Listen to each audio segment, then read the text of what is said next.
രോമാ ടിവിയുടെ എല്ലാ മാന്യ ശ്രോതാക്കൾക്കും വേഗം വരുന്ന കർത്താവായ യേശു ക്രിസ്തുവിന്റെ ധന്യതിരുനാമത്തിൽ വന്ദനത്തെയും സ്വാഗതത്തെയും അറിയിക്കുന്നു. അനുഗ്രഹീതവും മനോഹരമായ നല്ല നിമിഷങ്ങൾക്കായി, നല്ല ദിവസത്തിനായി ഞാൻ കർത്താവിന് സ്തോത്രം ചെയ്യുന്നു. ഇന്ന് നമ്മുടെ ക്ഷണം സ്വീകരിച്ച് നമ്മോടൊപ്പം ജോയിൻ ചെയ്തിരിക്കുന്നത് കർത്താവിന്റെ വിലപ്പെട്ട ദാസി പ്രിയ അന്നമ്മ ജോർജ് ആൻറ്റിയാണ്. വയനാട്ടിൽ പാർത്തുകൊണ്ട് കർത്താവിന്റെ മഹത്വമുള്ള ശുശ്രൂഷയിലായിരിക്കുന്ന ദൈവദാസിയുടെ ജീവിതാനുഭവങ്ങൾ, ഒരുപാട് ദൈവീയ അനുഭവങ്ങൾ, ദൈവം നടത്തിയ അത്ഭുതകരമായ വഴികൾ, മരണകരമായ അനുഭവത്തിൽ ദൈവം വിടുവിച്ച വിധങ്ങളെക്കുറിച്ച് ദൈവനാമ മഹത്വത്തിന് വേണ്ടി പ്രേക്ഷകരോടൊപ്പം പങ്കുവയ്ക്കുന്നു. ശ്രദ്ധയോടെ സ്കിപ്പ് ചെയ്ത് അവസാനം വരെ ഈ വീഡിയോ നമുക്ക് കാണുകയും കേൾക്കുകയും ചെയ്യാം. തീർച്ചയായിട്ടും പ്രേക്ഷകർക്ക് വലിയ അനുഗ്രഹത്തിനും വിടുതലിനും കാരണമായി തീരുമെന്ന് ഞാൻ പൂർണ്ണമായി വിശ്വസിക്കുകയാണ്. നിങ്ങളുടെ വലിയ അഭിപ്രായങ്ങളും നിർദ്ദേശങ്ങളും കമൻറ്റ് ബോക്സിൽ രേഖപ്പെടുത്താൻ മറക്കരുത്. അതുപോലെ തന്നെ നിങ്ങൾക്കൊരു പ്രാർത്ഥനാ വിഷയമുണ്ടെങ്കിൽ സ്ക്രീനിൽ കാണുന്ന വാട്സപ്പ് നമ്പറിൽ ഞങ്ങളെ അറിയിക്കുക, നിങ്ങളുടെ അഭിപ്രായങ്ങൾ അറിയിക്കുക. അതുപോലെ തന്നെ സാക്ഷ്യം പറഞ്ഞ പ്രിയപ്പെട്ടവരോടൊപ്പം എല്ലാ തിങ്കളാഴ്ചയും രാത്രി 9 മണി മുതൽ നടക്കുന്ന വിശേഷിയാൽ പ്രാർത്ഥനാ കൂട്ടായ്മയിലും നിങ്ങൾക്ക് സംബന്ധിക്കാവുന്നതാണ്. പ്രേക്ഷകർക്ക് വേണ്ടി വിശേഷിയാൽ പ്രാർത്ഥിക്കുന്നു. അത് നിങ്ങൾക്ക് വലിയൊരു വിടുതലിന് കാരണമായി തീരും. നാം എല്ലാവരും ശ്രദ്ധയോടെ പ്രാർത്ഥനയോടെ ആയിരിക്കുമ്പോൾ കർത്താവിന്റെ വിലപ്പെട്ട ദാസി പ്രിയ അന്നമ്മ ജോർജ് ആൻറ്റിയെ തികഞ്ഞ സ്നേഹത്തോടും ആദരവോടും കൂടി അരോമ TV പ്രേക്ഷകരോടൊപ്പം സമയം ചെലവഴിക്കുന്നതിനായിട്ട് ഞങ്ങൾ ക്ഷണിച്ചുകൊള്ളും. ഈ അനുഭവ സാക്ഷ്യം പറയുവാൻ്റെ കവണ്ണം ദൈവം എന്നെ ഇന്ന് ഒരുക്കിയതിന് ദൈവത്തിന് ആദ്യമായി ഞാൻ നന്ദിയും മഹത്വവും അർപ്പിക്കുന്നു.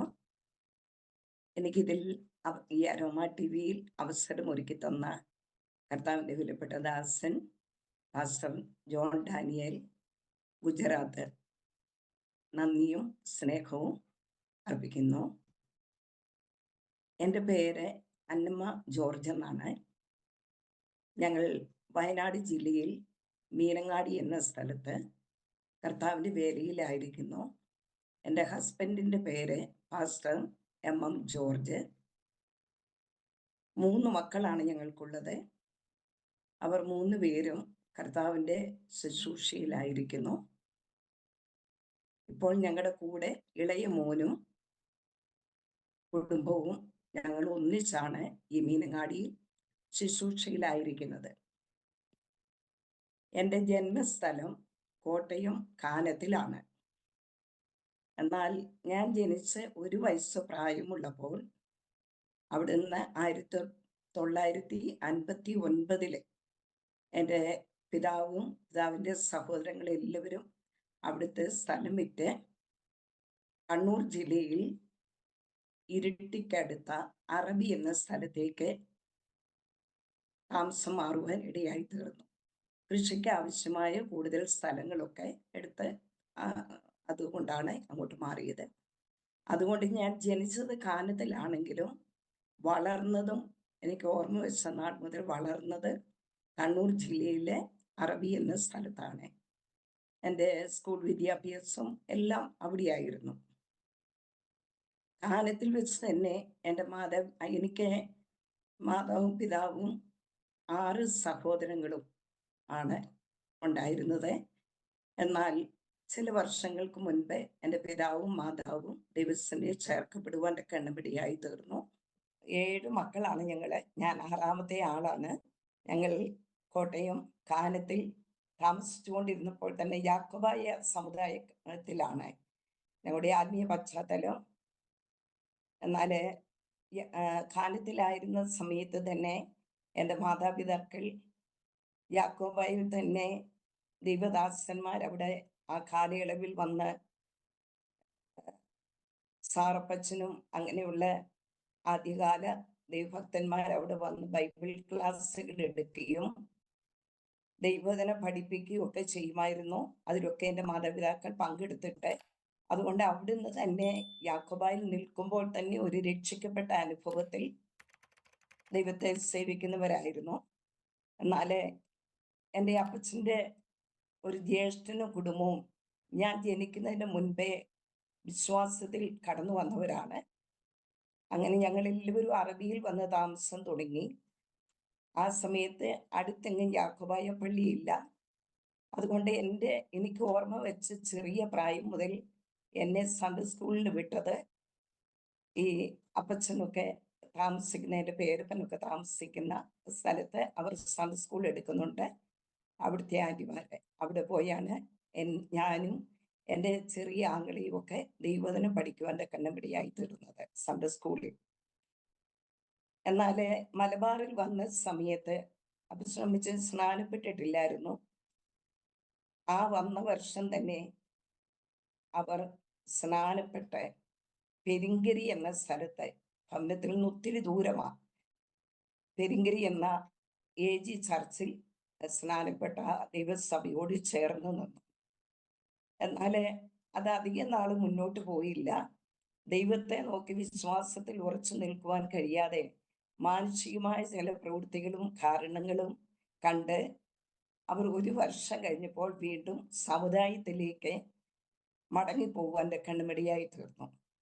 അതുവരെ ഞങ്ങളെ നല്ല നിലയിൽ ദൈവവചനം പഠിപ്പിച്ചും പറഞ്ഞു തന്നും പ്രാർത്ഥിപ്പിച്ചും നല്ല ആത്മീയ ശിക്ഷണത്തിലാണ് ഞങ്ങളെ മക്കളെ എല്ലാവരെയും വളർത്തിയത്. എന്നാൽ ദൈവകൃപയിൽ നിന്നും മാറി വീണ്ടും സമുദായത്തിലേക്ക് പോയ സമയം മുതൽ ഞങ്ങളുടെ ഭവനത്തിൽ ഒത്തിരി അസ്വസ്ഥതകളും അസമാധാനങ്ങളും ഒക്കെ ഉണ്ടാകുവാൻ കണ്ണുമടിയായി തീർന്നു. അപ്പോഴും അവർ പ്രാർത്ഥിക്കുന്നുണ്ട്. എന്നാൽ ദൈവം അതിന് മറുപടി കൊടുക്കാത്ത ഒരു അനുഭവത്തിലൂടെ ഞങ്ങൾ ചില നാളുകൾ, ചില വർഷങ്ങൾ മുന്നോട്ട് പോകുവാൻ കണ്ണുമടിയായി തീർന്നു. അങ്ങനെ പോകുന്ന സമയത്ത് 1970 ആണെന്ന് എനിക്ക് തോന്നുന്നു, എൻ്റെ മൂത്ത സഹോദരൻ മാനസാന്തരപ്പെട്ട് ദൈവത്തെ അറിയുവാൻ കണ്ണുമടിയായി തീർന്നു. അത് ആ ദേശത്ത് തന്നെ ഒരു വലിയ അത്ഭുതമായിരുന്നു. അങ്ങനെയാണ് ആ സഹോദരനും കുടുംബവും സഹോദരൻ ജീവിച്ചിരുന്നത്. എന്നാൽ ദൈവം അത്ഭുതം ചെയ്തു. എൻ്റെ പേരപ്പനും കുടുംബവും AG ചർച്ചിലാണ്, അടുത്ത AG അറബി ചർച്ചിൽ. അവിടെ കടന്നുപോയി കർത്താവിനെ രക്ഷകനായിട്ട് സ്വീകരിച്ച് കർത്താവിന് വേണ്ടി സമർപ്പിക്കപ്പെടുവാനിടയായി തീർന്നു. അത് ആ സഭയുടെ തന്നെ വലിയൊരു ഉണർവിൻ്റെ നാളുകളായി തീർന്നു. കാരണം എൻ്റെ ആങ്ങളയുടെ കൂടെ ഉള്ള ചില സ്നേഹിതന്മാർ, അവരും ദൈവത്തെ അറിയുവാൻ അത് മുഖാന്തരമായി തീർന്നു. എങ്കിലും ഞങ്ങൾ വീണ്ടും സമുദായത്തിൽ തന്നെയാണ് പോകുന്നത്. യാക്കോബ സമുദായത്തിലാണ് അപ്പോൾ നിൽക്കുന്നത്. എൻ്റെ മൂത്ത സഹോദരങ്ങൾ 5 പേരുടെയും വിവാഹം യാക്കോബ സമുദായത്തിലാണ് നടന്നത്. പിന്നെ ഞാനും ഇളയ സഹോദരനും മാത്രമേ ഭവനത്തിലുള്ളൂ.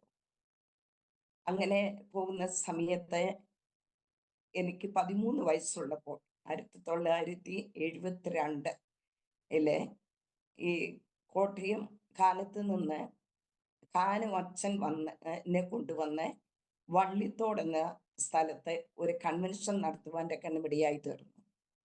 ആ കൺവെൻഷനിൽ എൻ്റെ പിതാവും മാതാവും പോയി സംബന്ധിച്ചു. കാരണം കാനത്തിൽ വെച്ച് തന്നെ ഈ അച്ഛൻ്റെ ശുശ്രൂഷകളിൽ, ബൈബിൾ ക്ലാസ്സുകളിലൊക്കെ പങ്കെടുത്തിട്ടുണ്ട്. അങ്ങനെ അവർ കടന്നുപോയി. ഒരു ശനിയാഴ്ച രാത്രി മീറ്റിങ്ങിന് കടന്നുപോയി. ഞാൻ ചെറുപ്പമാണെങ്കിലും അതൊക്കെ നന്നായി ഓർക്കുന്നു. എൻ്റെ ആത്മീയ അനുഭവത്തിലേക്ക് വരുവാനുള്ള ചില മുഖാന്തരങ്ങളാണത്. അങ്ങനെ ആ കൺവെൻഷൻ കഴിഞ്ഞ് ഒത്തിരി രാത്രി 1 മണിയായി. വാഹനങ്ങളൊന്നും ആ അന്ന് വാഹന സൗകര്യങ്ങളില്ല, നടക്കണം. കാൽനടയായി പോയി തിരിച്ചു വരുമ്പോൾ തന്നെ ഏകദേശം 1 മണി ആയി രാത്രി. അവർ കടന്നു വന്നിരുന്ന് തങ്ങളിൽ സംസാരിക്കുന്ന അന്നത്തെ കൺവെൻഷനെ കുറിച്ചും ദൈവവചനത്തെ ശുശ്രൂഷയെക്കുറിച്ചൊക്കെ ഇവർ സംസാരിക്കുന്നത് ഞാൻ ഉണർന്ന് കിടന്ന് കേട്ടുകൊണ്ടിരിക്കുക. കാരണം എനിക്ക് ഭയങ്കര ഇഷ്ടമാണ് ഈ പെന്തക്കോസ്ത് ആരാധന. മൂത്ത ആങ്ങള വിശ്വാസത്തിൽ വന്നപ്പോൾ മുതലേ അവരുടെ ഭവനത്തിൽ കൂട്ടായ്മകൾ നടത്തുമായിരുന്നു. ഞാൻ അതിലൊക്കെ പോയി സംബന്ധിക്കും. എനിക്ക് അന്നേ എൻ്റെ ഹൃദയത്തിൽ ഇതാണ് സത്യത്തിലും ആത്മാവിലുള്ള ഒരു ആരാധന എന്നൊരു ബോധ്യം വരുവാൻ കണ്ണുമിടയായി തീർന്നു. എനിക്ക് ആ പെന്തക്കോസ്ത് ചർച്ചിൽ ആരാധനയ്ക്ക് പോകണമെന്ന് ഭയങ്കര ആഗ്രഹമാണ്. എന്നാൽ പിതാവ് യാക്കോബ പള്ളിയിൽ സൺഡേ സ്കൂൾ പഠിപ്പിക്കുന്നു, ചില ഉത്തരവാദിത്തങ്ങൾ നിൽക്കുന്നു. അതുകൊണ്ട് അവർ തിരിച്ചു വന്നിട്ടില്ല. എന്നാൽ ആ കൺവെൻഷൻ കഴിഞ്ഞ് രാത്രിയിൽ വന്നിട്ട് ഇവർ 2 പേരും കൂടെ സംസാരിക്കുന്നത് ഞാൻ ഉണർന്നു കിടന്ന് കേൾക്കുവാൻ കണ്ണം ഇടയായി തീർന്നു. അതിപ്രകാരമാണ് ബിലിയാമിന്റെ ഭാഗമാണ് കാനമച്ചൻ അന്ന് ശുശ്രൂഷിച്ചത്. ബിലിയാം ദൈവത്തെ അനുസരിക്കാതെ ദൈവകൽപ്പനയെ മറുത്ത് പോയതും, കഴുത ബിലിയാമിനോട് സംസാരിക്കുന്ന ഭാഗങ്ങളും, അതോടൊപ്പം തന്നെ ഒരു ഭക്തൻ മരിക്കുന്ന പോലെ ഞാൻ മരിക്കട്ടെ എന്ന് പറഞ്ഞ് ബിലിയാം പ്രാർത്ഥിക്കുന്നതും, എന്നാൽ ഭക്തൻ മരിക്കുന്ന പോലെ മരിക്കാൻ കഴിയാതെ വാളാൽ കൊല്ലപ്പെട്ട ഭാഗങ്ങള്, ഇതൊക്കെ ഇവര് തങ്ങളിൽ പിതാവും മാതാവും കൂടെ ചർച്ച ചെയ്തിട്ട് എൻ്റെ മാതാവ് കരഞ്ഞുകൊണ്ട് പിതാവിനോട് പറഞ്ഞു, നമ്മുടെ പിന്മാറ്റമാണ് നമ്മുടെ കുഞ്ഞുങ്ങളുടെ തകർച്ചയ്ക്ക് കാരണം.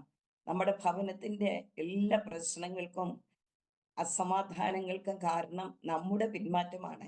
അതുകൊണ്ട് നാളെ മുതൽ നമുക്ക് സത്യത്തിലും ആത്മാവിലുള്ള ആരാധനയ്ക്കായി കടന്നു പോകണമെന്ന് അവർ പറഞ്ഞ് തീരുമാനിക്കുവാൻ തക്കവണ്ണം ഇടയായി തീർന്നു. ഇതെല്ലാം ഞാൻ ഉണർന്നു കിടന്ന് കേട്ടുകൊണ്ടിരിക്കുക. എൻ്റെ ഹൃദയത്തിന് ഭയങ്കര സന്തോഷമായി. അവർ പോകാൻ തുടങ്ങിയ എനിക്കും ആരാധനയ്ക്ക് പോകാമല്ലോ എന്നോർത്ത് ഞാൻ സന്തോഷിച്ചു. രാവിലെ സമയം ഉണർന്ന് എൻ്റെ മാതാവിനോട് ഞാൻ ചെന്ന് പറഞ്ഞു, ഇന്ന് ആരാധനയ്ക്ക് പോകുമ്പോൾ എന്നെയും കൊണ്ടുപോകണം, ഞാനും വരുന്നെന്ന് പറഞ്ഞു. അപ്പോൾ എൻ്റെ മാതാവ് അത്ഭുതപ്പെട്ടു പോയി. എന്നോട് ചോദിച്ചു, ഇത് എങ്ങനെ നീ അറിഞ്ഞു? ഞങ്ങൾ പെന്തിക്കോസ്തൽ ആരാധനയ്ക്ക് പോകുന്നുവെന്ന് നീ എങ്ങനെയാ അറിഞ്ഞെന്ന് ചോദിച്ചു. ഞാൻ പറഞ്ഞു, ഞാൻ നിങ്ങൾ സംസാരിക്കുന്നത് ഞാൻ ഉണർന്ന് കിടന്ന് കേട്ടു. അത് എനിക്ക് ഭയങ്കര സന്തോഷമായി, ഞാനും പോരുന്നു എന്ന് പറഞ്ഞു. അപ്പോൾ എൻ്റെ മാതാവ് എന്നോട് പറഞ്ഞു, ഈ ആഴ്ച കൊണ്ടുപോകുന്നില്ല, ഈ ഞായറാഴ്ച കൂടെ നിങ്ങൾ രണ്ടുപേരും യാക്കോബ പള്ളിയിൽ സൺഡേ സ്കൂളിൽ പോയിക്കോ, അടുത്ത ആഴ്ച മുതൽ കൊണ്ടുപോകാമെന്ന് പറഞ്ഞു. അങ്ങനെ എൻ്റെ പിറ്റത്തെ ഞായറാഴ്ച മുതൽ ഞങ്ങളെ അടുത്തുള്ള AG ചർച്ചിൽ സൺഡേ സ്കൂളിൽ വിട്ടു. സൺഡേ സ്കൂൾ കഴിഞ്ഞ് ആരാധനയിലും സമ്മതിക്കുവാൻ കണ്ണിടയായി. ആരാധനയുടെ സമയത്ത് കർത്താവിൻ്റെ ദാസൻ ദൈവവചനം ശുശ്രൂഷിച്ച് കഴിഞ്ഞതിന് ശേഷം ഇപ്രകാരം ചോദിച്ചു, കർത്താവിന് വേണ്ടി യേശുവിന് വേണ്ടി ഹൃദയം കൊടുക്കുവാൻ ആരെങ്കിലും ഉണ്ടെങ്കിൽ എഴുന്നേറ്റ് കർത്താവിനെ രക്ഷകനായി സ്വീകരിക്കാമെന്ന് പറഞ്ഞു. പെട്ടെന്ന് ഞാൻ മറ്റൊന്നും ചിന്തിച്ചില്ല. ആ ചെറിയ പ്രായത്തിൽ ഞാൻ വേഗം എഴുന്നേറ്റ് എൻ്റെ കർത്താവിനെ രക്ഷകനും കർത്താവുമായി ഞാൻ സ്വീകരിക്കുന്നു എന്ന് പറഞ്ഞ് കർത്താവിന് വേണ്ടി എൻ്റെ ഹൃദയം സമർപ്പിച്ചു വായുകൊണ്ട് ഏറ്റുപറയുവാൻ എൻ്റെ കണ്ണുപിടിയായി തീർന്നു. അപ്പോൾ തന്നെ ദൈവദാസൻ എൻ്റെ പേർക്ക് പ്രാർത്ഥിച്ച് എന്നെ അനുഗ്രഹിച്ചു. ഞാൻ വലിയ സന്തോഷമുള്ളവളായി തീരുവാൻ ഇടയായി തീർന്നു. അങ്ങനെ അന്നു മുതലേ അവിടെ സൺഡേ സ്കൂളിൽ പോകും. എൻ്റെ സമപ്രായക്കാരായ 6 പെൺകുട്ടികൾ, ഞങ്ങൾ ഒന്നിച്ചാണ് സൺഡേ സ്കൂൾ പഠിക്കുന്നത്. എന്നാൽ അവരൊക്കെ 2 ആഴ്ച കഴിഞ്ഞപ്പോൾ അവിടെ ശക്തമായ ഉണർവ് നടക്കുന്ന ഒരു സമയമാണ്. കാത്തിരിപ്പ് യോഗങ്ങളും ഉപവാസ പ്രാർത്ഥനകളും ഒക്കെ നടക്കുക. അതുകൊണ്ട് ആ ദിവസങ്ങളിൽ രക്ഷിക്കപ്പെട്ട് 2 ആഴ്ച കഴിഞ്ഞപ്പോഴേ കർത്താവിൻ്റെ പരിശുദ്ധാത്മാവിനെ നിറയപ്പെടുവാൻ തക്കവണ്ണം ഇടയായി തീർന്നു. അന്യഭാഷ അടയാളത്തോടെ കൃപാവരങ്ങളോടെ അഭിഷേകം പ്രാപിക്കുവാൻ ദൈവം എന്നെ സഹായിച്ചു. അതെൻ്റെ ജീവിതത്തിൽ പറഞ്ഞറിയിക്കുവാൻ കഴിയാത്ത സന്തോഷത്തിൻ്റെ ദിനങ്ങളായിരുന്നു. അങ്ങനെ മുന്നോട്ട് പോകുമ്പോൾ ഒരു 2 മാസം കഴിഞ്ഞപ്പോൾ നാട്ടിൽ നിന്ന് കോട്ടയത്തുള്ള 14 മൈലിലുള്ള ഒരു ദൈവദാസി, പ്രവാചകി തങ്കമ്മാമി എന്നാണ് അറിയപ്പെടുന്നത്. ആ ദൈവദാസി ഈ ആരാധന നടക്കുന്ന വീട്ടിൽ എൻ്റെ സഹോദരന്റെ ഭാര്യയുടെ അനുജത്തിയാണ്. അങ്ങനെ ആ ബന്ധത്തിൽ ആ മീറ്റിങ്ങിന് ഉപവാസ പ്രാർത്ഥനകൾക്ക് ആ ദൈവദാസിയെ ക്ഷണിക്കുവാൻ കണ്ണുപിടിയായിട്ട് ദൈവദാസി 1, 2, 3, 4 ദിവസം അവിടെ മീറ്റിങ്ങിൽ ഉണ്ടായിരുന്നു. ആദ്യത്തെ ദിവസം എനിക്ക് പോകാൻ കഴിഞ്ഞില്ല. എനിക്ക് പനിയും ഒക്കെ ആയി ഇരിക്കുകയായിരുന്നു. ആദ്യത്തെ ദിവസം എൻ്റെ മാതാപിതാക്കന്മാരും സഹോദരങ്ങളൊക്കെ പോയി സംബന്ധിച്ചു. പിറ്റേ ദിവസം എന്നെയും കൊണ്ടുപോയി. ആ സമയത്ത് ഈ പനി വന്നതോടുകൂടെ എൻ്റെ വലതുവശത്തെ ചെവിക്ക് താഴെയായിട്ട് കഴുത്തിനോട് ചേർന്ന ഭാഗത്ത് ഒരു നെല്ലിക്കയുടെ വലിപ്പത്തിൽ, ചെറിയ നെല്ലിക്കയുടെ വലിപ്പത്തിൽ നീരുരുണ്ട് കൂടിയിട്ട് വലിയ വേദനയായിട്ടിരിക്കുകയായിരുന്നു. ഇതൊന്നും അവർക്ക് അറിഞ്ഞുകൂടാ, ദേവദാസിക്ക് അറിഞ്ഞുകൂടാ, ഞാൻ എവിടുത്തെ മകളാണെന്നൊന്നും അവർക്ക് അറിഞ്ഞുകൂടാ. എന്നാൽ ശുശ്രൂഷിക്കാൻ എഴുന്നേറ്റ് നിന്നപ്പോൾ ഹാളും റൂമുകളും നിറഞ്ഞ് ജനമിരിക്കുക. പെട്ടെന്ന് ദൈവാത്മ നിയോഗത്താൽ ആ കർത്താവിൻ്റെ ദാസി എൻ്റെ അടുക്കലേക്ക് വന്ന് എൻ്റെ ആ നീരുള്ള ഭാഗത്ത് തന്നെ തൻ്റെ വലങ്കരം വെച്ച് ശക്തമായി എനിക്ക് വേണ്ടി പ്രാർത്ഥിച്ച് ആ കരം എടുത്തു കഴിഞ്ഞപ്പോൾ ആ നിമിഷം തന്നെ എൻ്റെ വേദന മാറുവാൻ എൻ്റെ കണ്ണുപിടിയായി തീർന്നു. പിന്നെ ഞാൻ തപ്പി നോക്കിയിട്ട് അവിടെ ആ മുഴ കാണാനില്ല. അതാണ് എൻ്റെ ജീവിതത്തിലെ ആദ്യത്തെ രോഗസൗഖ്യം ഞാൻ അനുഭവിക്കുന്നത്. ദൈവം അങ്ങനെ അത്ഭുതമായിട്ട് വിടുവിച്ചു. അതിനുശേഷം ശക്തമായ ദൈവത്തിൻ്റെ ആലോചന എന്നോട് അറിയിക്കുവാൻ കണ്ണുമിടിയായി തീർന്നു. ഒരു പ്രാവശ്യം പ്രവചനാത്മാവിൽ എന്നോട് ദൂത് അറിയിച്ചതിന് ശേഷം വീണ്ടും മാറിപ്പോയിട്ട് കുറച്ച് കഴിഞ്ഞപ്പം വീണ്ടും വന്ന് ഈ മോളുടെ അടുത്തുനിന്ന് മാറാൻ എന്നെ ദൈവാത്മാവ് അനുവദിക്കുന്നില്ലെന്ന് പറഞ്ഞ് വീണ്ടും വന്ന് ശക്തമായ ദൈവത്തിന്റെ ആലോചനകൾ എന്നോട് അറിയിക്കുവാൻ കണ്ണുപിടിയായി തീർന്നു. അതിൻ്റെ ജീവിതത്തിലെ വലിയ അനുഗ്രഹത്തിന്റെ ദിനങ്ങളായിരുന്നു. അന്ന് പറഞ്ഞ ഓരോ ദൂതുകളും എൻ്റെ ഭാവി ജീവിതത്തിൽ എല്ലാം അത് സംഭവിക്കപ്പെടുവാൻ കണ്ണുപിടിയായി തീർന്നു. വെള്ളത്തിൽ ഒരപകടമുണ്ട്, തീയിൽ അപകടമുണ്ട്, അങ്ങനെ തുടങ്ങി ഒത്തിരി കാര്യങ്ങൾ അതെല്ലാം സംഭവിച്ചു. ഇനി ഒരൊറ്റ വാഗ്ദത്തമേ അന്ന് പറഞ്ഞതിൽ നടക്കുവാനുള്ളൂ. ദൈവത്തിന്റെ ഹിതവും പ്ലാനും എങ്കിൽ അത് കർത്താവ് ചെയ്യും എന്ന് ഞാൻ വിശ്വസിക്കുന്നു. അപ്രകാരം ദൈവാത്മാവിന്റെ ഒരു നിയോഗത്തിൽ നടത്തിപ്പിൽ ജീവിക്കുവാൻ ദൈവ അവസരങ്ങളെ ഒരുക്കി. ആ സമയമായപ്പോഴേക്കും അതിനു മുൻപേ തന്നെ, ഞങ്ങൾ രക്ഷിക്കപ്പെടുന്നതിന് 2 മാസം മുമ്പേ തന്നെ എൻ്റെ ഏറ്റവും മൂത്ത ചേച്ചിയും കുടുംബവും അവരും രക്ഷിക്കപ്പെട്ട് കടന്നു വന്നു. എന്നാൽ മാതാപിതാക്കൾ നന്നായി പ്രാർത്ഥിക്കുന്നവരായിരുന്നു. അതുകൊണ്ട് ഈ വിവാഹം കഴിച്ചയച്ച എല്ലാ മക്കളും തന്നെ കുടുംബങ്ങളായിട്ട് ഒരു സഹോദരി ഒഴികെ അവരിന്നും യാക്കോബ സമുദായത്തിൽ നിൽക്കുന്നു. ബാക്കി എല്ലാവരും കുടുംബങ്ങളായിട്ട് കർത്താവിനെ അറിയുവാൻ ഇടയായി തീർന്നു. അങ്ങനെ അനുഗ്രഹിക്കപ്പെട്ട അനുഭവത്തിൽ, പ്രാർത്ഥനാ ജീവിതത്തിൽ ദൈവിക വെളിപ്പാടും ദർശനങ്ങളും ഒക്കെ പ്രാപിച്ച് സന്തോഷത്തോടെ ഞങ്ങൾ മുന്നോട്ട് പോയി. അങ്ങനെ സൺഡേ സ്കൂള് 6 മാസം കഴിഞ്ഞ് രക്ഷിക്കപ്പെട്ടതിൻ്റെ 6ാമത്തെ മാസത്തിലാണ് ഞാനും എൻ്റെ സ്നേഹിതരെല്ലാവരും കൂടെ സ്നാനം ഏൽക്കുന്നത്. അത് കഴിഞ്ഞ് അവിടെ അടുത്ത് തന്നെ CA മീറ്റിംഗ് ഉണ്ട്. ഈ അസംബ്ലി സ്കൂളിലെ CA മീറ്റിംഗ്, ക്രൈസ്റ്റ് അംബാസിഡേഴ്സ്. അതിൽ സജീവ അംഗമായിട്ട് പ്രവർത്തിക്കുവാൻ, പ്രോഗ്രാമുകളൊക്കെ ഏറ്റെടുത്ത് നടത്തുവാൻ ദൈവം എന്നെ സഹായിച്ചു. അതിനെല്ലാം എൻ്റെ മാതാപിതാക്കൾ പ്രോത്സാഹനം തന്നതിനോട് കൂടെ ഉണ്ടായിരുന്നു. ഈ രക്ഷിക്കപ്പെട്ട നാൾ മുതലേ എനിക്ക് ദൈവവചനം വായിച്ചാൽ കൊതി തീരത്തില്ല. ഭയങ്കര ഒരു ആർത്തി പോലെയാണ് വചനത്തോട്. എപ്പോഴും വചനം വായിക്കും, ധ്യാനിക്കും. സമയം കിട്ടുമ്പോഴൊക്കെ വേദപുസ്തകം എടുത്തു വെച്ച് ഞാൻ മനഃപ്പാഠമായി ഒത്തിരി അധ്യായങ്ങൾ പഠിക്കുവാൻ കണ്ണുമടിയായി തീർന്നു. അതൊക്കെ പഠിക്കുന്നത് ആദ്യമേ തന്നെ വേദപുസ്തകം എടുത്തു വെച്ച് ഞാൻ പഠിക്കാൻ പോകുന്ന അധ്യായത്തിൽ കൈവച്ച് ഞാൻ പ്രാർത്ഥിക്കും, കർത്താവേ ഇത് പഠിക്കാനുള്ള ഓർമ്മശക്തിയും ബുദ്ധിയും എനിക്ക് തരണമെന്ന് പറഞ്ഞ് പ്രാർത്ഥിച്ച് ആ ഇരിപ്പിൽ ഞാൻ ആ അധ്യായം പഠിച്ചു തീർന്നിട്ട് അവിടുന്ന് എഴുന്നേൽക്കത്തുള്ളായിരുന്നു. അത് ഒരു ദൈവം ദാനമായി തന്ന ഒരു ദൈവകൃപയായിരുന്നു. എബ്രായ ലേഖനം 13 അധ്യായങ്ങളും മനഃപ്പാഠമായി പഠിക്കുവാൻ ആ കാലയളവിൽ എനിക്ക് ദൈവം സഹായിച്ചു. 119 സങ്കീർത്തനങ്ങളിലെ ഒത്തിരി അധ്യായങ്ങൾ, പ്രവചന ഭാഗങ്ങൾ എല്ലാം പഠിക്കുവാൻ ദൈവം കൃപ തന്നു. അതൊക്കെ ഈ CA മീറ്റിങ്ങിലൊക്കെ ഞാൻ പോയി മനഃപ്പാഠമായി പറയും, വാക്യമത്സരം. അങ്ങനെ ഒരു ആത്മീയ പശ്ചാത്തലത്തിൽ തന്നെ ആയിരിക്കാൻ കർത്താവിനെ സഹായിച്ചു. അതുപോലെ ഞങ്ങളുടെ കുടുംബത്തോ ദൈവസഭയിലോ എന്തെങ്കിലും ഒരു സംഭവം വരുവാൻ പോവുകയാണെങ്കിൽ അത് മുന്നമേ ദൈവാത്മാവിൽ കാണിച്ചു തരുമായിരുന്നു. എൻ്റെ മാതാവുമായിട്ട് ഞാൻ അത് പറഞ്ഞ് ഞങ്ങൾ ഒന്നിച്ച് പ്രാർത്ഥിച്ച് ആ വിഷയത്തിന് വിടുതലെടുക്കും. അങ്ങനെ ഒരു അനുഭവത്തിലൂടെ ദൈവം നടത്തി. എൻ്റെ വിദ്യാഭ്യാസ കാലം ഞങ്ങളുടെ ഭവനത്തിൽ നിന്ന് ഒത്തിരി ദൂരെയാണ് സ്കൂളുള്ളത്. ഒത്തിരി കിലോമീറ്ററുകൾ കുന്നും മലകളെ കയറി ഇറങ്ങി പോയിട്ട് വേണം പഠിക്കാൻ. അതുകൊണ്ട് ഒത്തിരി വിദ്യാഭ്യാസം മുന്നോട്ട് നീട്ടിക്കൊണ്ടുപോകാൻ കഴിഞ്ഞില്ല. എനിക്ക് പോയി വരാനുള്ള ബുദ്ധിമുട്ട് കൊണ്ട് കുറച്ച് കഴിഞ്ഞപ്പോൾ ഞാൻ കഴിഞ്ഞപ്പോൾ SLCക്ക് മുൻപായിട്ട് തന്നെ പഠിത്തം നിർത്തുവാൻ കണ്ണുപിടിയായി തീർന്നു.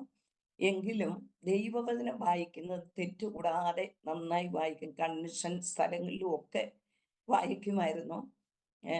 ഒരു സന്തോഷമുള്ള ഒരനുഭവം അവിടെ CSI, മർത്തോമ അങ്ങനെയുള്ള എല്ലാ പള്ളികളിലും കൺവെൻഷൻ നടത്തും എല്ലാ വർഷവും. അന്നേരം ഞങ്ങളെല്ലാം ഒന്ന് ക്ഷണിക്കും, ഞങ്ങളെല്ലാം അങ്ങോട്ടും പോയി സഹകരിക്കും. നമ്മൾ കൺവെൻഷൻ നടത്തുമ്പോൾ അവരൊക്കെ വരും. അങ്ങനെ ഒരു പ്രത്യേക ആത്മീയ അന്തരീക്ഷം ഉള്ള ഒരു ദേശമാണത്. ഒരു പ്രാവശ്യം മർത്തോമ പള്ളിയിലെ കൺവെൻഷൻ നടക്കുമ്പോൾ BAക്ക് പഠിച്ചുകൊണ്ടിരിക്കുന്ന ഒരു പെൺകുട്ടി നന്നായി പഠിക്കുന്നതാണ്. പുള്ളിക്കാരത്തി ദൈവവചനം കർത്താവിൻ്റെ ദാസൻ കടന്നു വന്ന പ്രാസംഗ്യൻ വചനം വായിക്കാൻ പറഞ്ഞു. അന്നേരം ആ സിസ്റ്റർ അത് വായിച്ചു. 1 വായിച്ചു തെറ്റി, 2 വായിച്ചു തെറ്റി. 3-ാമത്തെ പ്രാവശ്യം തെറ്റിക്കഴിഞ്ഞപ്പോൾ ചോദിച്ചു, തെറ്റുകൂടാതെ ദൈവവചനം വായിക്കാൻ പറ്റുന്ന ആരെങ്കിലും ഒരാൾ വായിക്കാൻ പറഞ്ഞു. പെട്ടെന്ന് ഞാൻ ദൈവം തന്ന കൃപയനുസരിച്ച് കൺവെൻഷൻ സ്ഥലത്ത് ആ ദൈവവചനം തെറ്റുകൂടാതെ വായിച്ചു. പെട്ടെന്ന് എന്നോട് ആ ദൈവദാസൻ പറഞ്ഞ് എഴുന്നേറ്റ് നിൽക്കാൻ പറഞ്ഞു. ആ ജനത്തിന്റെ നടുവിൽ എന്നെ എഴുന്നേറ്റ് നിർത്തിയിട്ട് പറഞ്ഞു, ഇത് ദൈവം തന്ന കൃപയാ മോളെ, ഒരിക്കലും അത് നിസ്സാരമായി തള്ളിക്കളയരുത്. ദൈവം തന്ന ഒരു താലന്താണെന്ന് പറഞ്ഞ് ഇത് മുന്നോട്ട് കൊണ്ടുപോക്കണമെന്ന് പറഞ്ഞ് എന്നെ അവിടെ വെച്ച് പ്രാർത്ഥിച്ച് അനുഗ്രഹിക്കുവാൻ കണ്ണുമടിയായി തീർന്നു. കാരണം പഠനം, വിദ്യാഭ്യാസം ഒത്തിരി അങ്ങ് ചെയ്തില്ലെങ്കിലും വചനം വായിക്കുന്നതിന് ദൈവം നന്നായി കൃപ തന്ന് നടത്തിയെന്ന് ഞാൻ പറയുകയാണ്.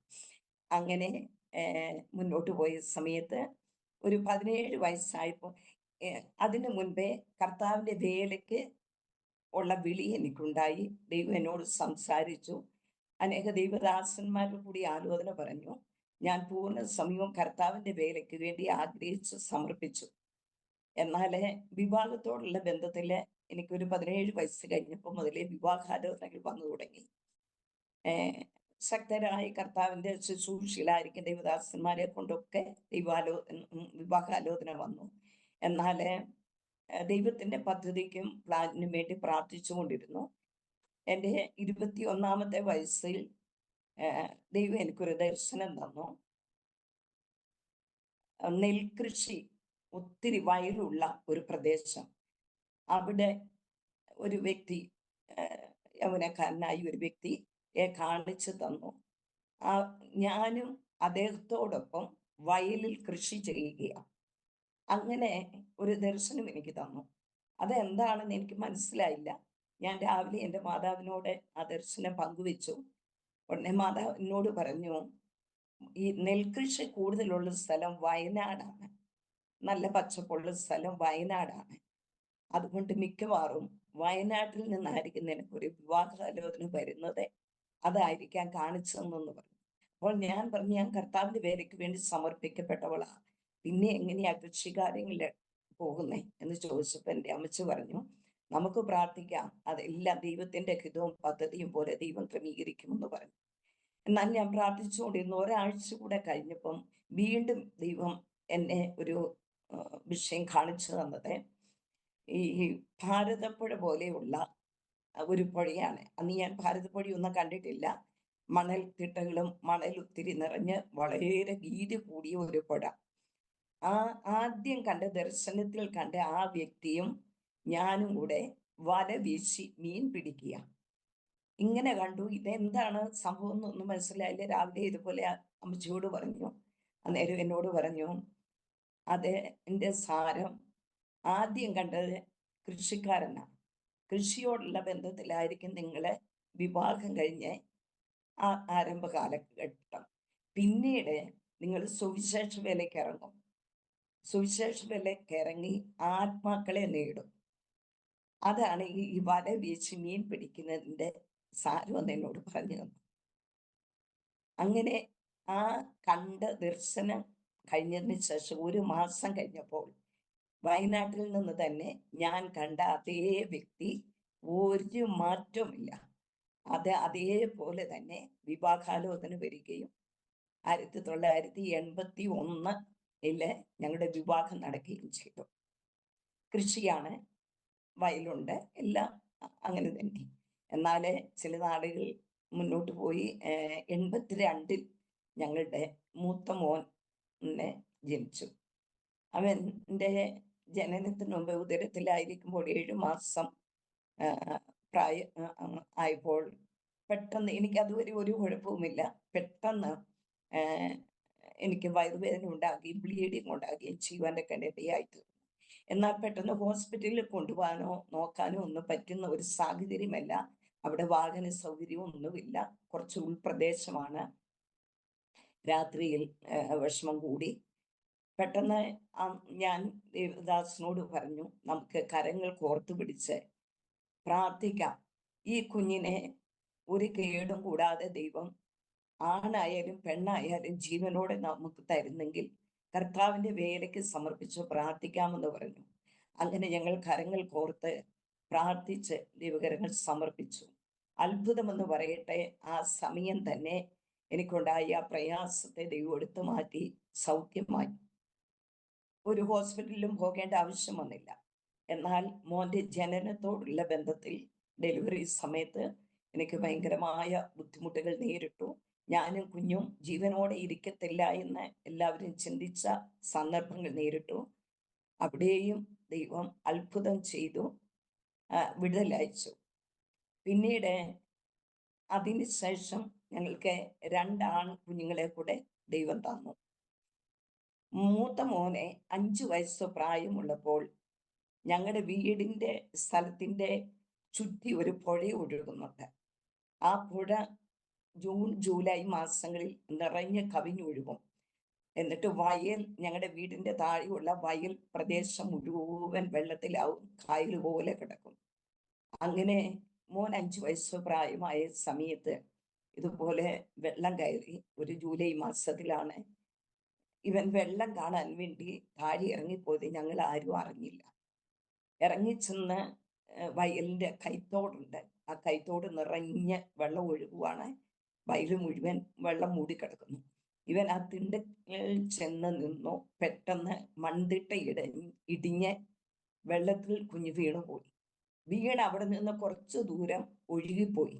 ആരും കാണുന്നില്ല. കുറച്ച് ദൂരം ഒഴുകി ചെന്നിട്ട് ഒരല്പ സ്ഥലം മാത്രമേ, ഈ കുഞ്ഞിന് നിൽക്കാൻ പാകത്തിനുള്ള സ്ഥലം മാത്രമേ വരമ്പ് മൂടാനുള്ളൂ. ബാക്കി 4 ചുറ്റും വെള്ളം മൂടിക്കിടക്കുക. ആ വരമ്പിൽ കയറി നിന്നുകൊണ്ട് മമ്മിയെ എന്ന് വിളിച്ച് കുഞ്ഞ് നിലവിളിച്ചു. പെട്ടെന്ന് അവൻ്റെ ശബ്ദം കേട്ട്, ഇച്ചിരി കയറ്റപ്പുറത്താണ് ഞങ്ങളുടെ ഭവനം. അവിടുന്ന് ഞങ്ങൾ എല്ലാവരും കൂടെ ഓടി, കുഞ്ഞിനെ വിളിച്ചോണ്ട് ഓടി. ഞാൻ മുമ്പിൽ ചെന്നു. അന്നേരത്തേനെ പുറകെ വരുമ്പോൾ ഇവർ പറയുന്നുണ്ട്, വെള്ളത്തിന് ഇറങ്ങലെന്ന് പറയും. പക്ഷേ എൻ്റെ ആ വിഷമത്തിന് ഞാൻ ആ കൈത്തോട്ടിൽ ചാടി ഇറങ്ങി. എൻ്റെ നെഞ്ചൊപ്പം വെള്ളവാ, നല്ല കുത്തൊഴുക്കുമുണ്ട്. ചാടി ഞാൻ വേഗം കുഞ്ഞിനെ കയ്യിലെടുത്തു. ഇവർ എന്നോട് ദേവദാസും കുഞ്ഞിനെ മേടിച്ചു. അങ്ങനെ എന്നെ പിടിച്ച് കയറ്റി. ഞാൻ കുഞ്ഞിനോട് ചോദിച്ചു, മോനെ നിന്നെ ആരാണ് ഇവിടെ പിടിച്ച് കയറ്റിയത്, എടുത്ത് കയറ്റി നിർത്തിയെന്ന് ചോദിച്ചു. അപ്പോൾ അവന് എന്നോട് പറയുന്നത്, ജസ്റ്റിൻ അച്ചായച്ചനാണ് എന്നെ ഇവിടെ കയറ്റി നിർത്തിയെന്ന് പറഞ്ഞു. ജസ്റ്റിൻ എന്ന് പറയുന്നത് ദേവദാസിന്റെ ഒരു ജ്യേഷ്ഠന്റെ മോനാണ്. അദ്ദേഹം അന്നേരം അവിടെ ഇല്ല, കുഞ്ഞവിടെ ഇല്ല. 3.5-4 കിലോമീറ്റർ ദൂരെയുള്ള ഒരു സ്കൂളിൽ പഠിക്കാൻ പോയേക്കുക. ഇവൻ ഈ മോൻ വീഴുന്നത് ആ പ്രദേശത്ത് ഒരു വ്യക്തിയും കണ്ടിട്ടില്ല, ആരുമില്ല പ്രദേശത്തൊന്നും. എന്നാൽ ദൈവം തൻ്റെ ദൂതനെ അയച്ച് ആ വെള്ളത്തിൽ നിന്ന് കുഞ്ഞിനെ വലിച്ചെടുത്തതാണ്. ഞാൻ പൂർണ്ണമായി വിശ്വസിക്കുന്നു. ഞങ്ങൾക്ക് എല്ലാവർക്കും അത് ബോധ്യമായി. കാരണം ആരുമില്ല, ഒരു വ്യക്തി പോലും ആ ദേശത്ത് ഈ സംഭവം കണ്ടിട്ടില്ല. അല്പം കൂടി ഒഴുകിപ്പോയാൽ പുഴ വെള്ളത്തോട് ചേരും, കുഞ്ഞിനെ കിട്ടത്തില്ല. അങ്ങനെ 5-ാമത്തെ വയസ്സിൽ ദൈവം അവനെ അത്ഭുതകരമായി ആ വെള്ളത്തിൽ നിന്ന് വിടുവിച്ചു. അതിനുശേഷം എന്നാൽ എപ്പോഴും എൻ്റെ ഹൃദയത്തിൽ ദൈവത്തിൻ്റെ വേല ചെയ്യണം, കർത്താവിന് വേണ്ടി ശുശ്രൂഷയ്ക്കിറങ്ങണം, ഈ ഒരു നിർബന്ധമാണ് എപ്പോഴും എൻ്റെ ഹൃദയത്തിലുള്ളത്. എന്നാൽ കൃഷിയും കാര്യങ്ങളും സ്ഥലവും ഒക്കെ ഉണ്ട്. മാതാപിതാക്കള് ഞങ്ങളുടെ കൂടെയാണുള്ളത്. അങ്ങനെ ഉള്ള ചുറ്റുപാടൊക്കെ കൊണ്ട് കർത്താവിൻ്റെ ദാസൻ ഇറങ്ങാൻ കുറച്ച് കാലങ്ങൾ മടിച്ചു നിന്നു. സുവിശേഷമല്ല വലിയ ഇഷ്ടമാണ്. രക്ഷിക്കപ്പെട്ട നാട് മുതൽ ഏത് വ്യക്തിയെ കണ്ടാലും സുവിശേഷം പറയും. കർത്താവിൻ്റെ ദാസന്മാരോട് ചേർന്ന് നിന്ന ആഴ്ചയിൽ ഒരു ദിവസം സുവിശേഷ വേലയ്ക്ക് കടന്നു പോകും. അതൊക്കെ ചെയ്യാറുണ്ട്. എന്നാൽ കുടുംബമായി ഇറങ്ങി കർത്താവിന്റെ വേല ചെയ്യുക എന്ന് പറഞ്ഞാൽ അതൊരു ഭയം പോലെയായിരുന്നു. കാരണം ഒത്തിരി ദൈവദാസന്മാര് കുഞ്ഞുങ്ങളുമായിട്ട് ആ കാലയളവിൽ കർത്താവിന്റെ വേലയ്ക്ക് ഇറങ്ങി കഷ്ടപ്പെടുന്നതും ഒക്കെ കണ്ടിട്ടുള്ളത് കൊണ്ട് അതിനോട് മടിച്ചു നിന്നു. അതിനെ ഞാൻ ഓരോ പ്രശ്നങ്ങളിലൂടെ കടന്നു പോകുവാൻ തുടങ്ങി. ഞാൻ അങ്ങ് രോഗിയായിട്ട് നല്ല ആരോഗ്യമുള്ള ഒരു വ്യക്തിയായിരുന്നു ഞാൻ. എന്നാല് പലവിധമായ രോഗങ്ങളും കഷ്ടങ്ങളും അനുഭവിക്കുവാൻ തുടങ്ങി. അങ്ങനെ പോകുന്ന സമയത്ത് ഒത്തിരി മാനസിക ഭാരം. അതിനു മുൻപേ ഈ മൂത്ത മോനുണ്ടായിട്ട് 52ാമത്തെ ദിവസം മുതൽ ഞാൻ ടൈഫോയിഡ് പനി ഞാൻ ബാധിക്കപ്പെട്ട് വളരെ മരണത്തോളം ആയിപ്പോയി. കാരണം പെട്ടെന്ന് ദേവദാസന്റെ അപ്പച്ചൻ, ഞങ്ങളുടെ അപ്പച്ചൻ വയനാട്ടിൽ ഒരു രോഗത്താൽ ഭാരപ്പെട്ട് മരിച്ചു പോകുന്നുള്ള ഒരു സ്ഥിതിയിൽ വന്നപ്പം പിതാവ് ആവശ്യപ്പെട്ടു എന്നെയും കുഞ്ഞിനെയും കാണണമെന്ന്. അങ്ങനെ വയനാട്ടിൽ നിന്ന് ആൾക്കാർ വന്ന എന്നെയും കുഞ്ഞിനെയും വയനാട്ടിലേക്ക് കൊണ്ടുവന്നു. അന്ന് ഇപ്പോഴത്തെ കാലാവസ്ഥയല്ല വയനാട്ടിൽ. തണുപ്പ്, വളരെ തണുപ്പുള്ള കാലാവസ്ഥയെ എനിക്ക് അത് ശരീരത്തിന് തീരെ പറ്റത്തില്ല. അങ്ങനെ ഭവനത്തിൽ വന്നു കഴിഞ്ഞ് പിന്നെ അങ്ങോട്ട് വീട്ടില്ല. ഇവിടെ കുറച്ച് ജോലിയും കാര്യങ്ങളും ഒക്കെ ചെയ്ത് ഈ തണുപ്പും കൂടെ ബാധിച്ച് ഞാൻ കടുത്ത പനിയാൽ ഭാരപ്പെട്ട് കിടപ്പിലായി. അങ്ങനെ ഇരിക്കുമ്പോൾ മോനുണ്ടായിട്ട് 52 ദിവസമേ ആയുള്ളൂ.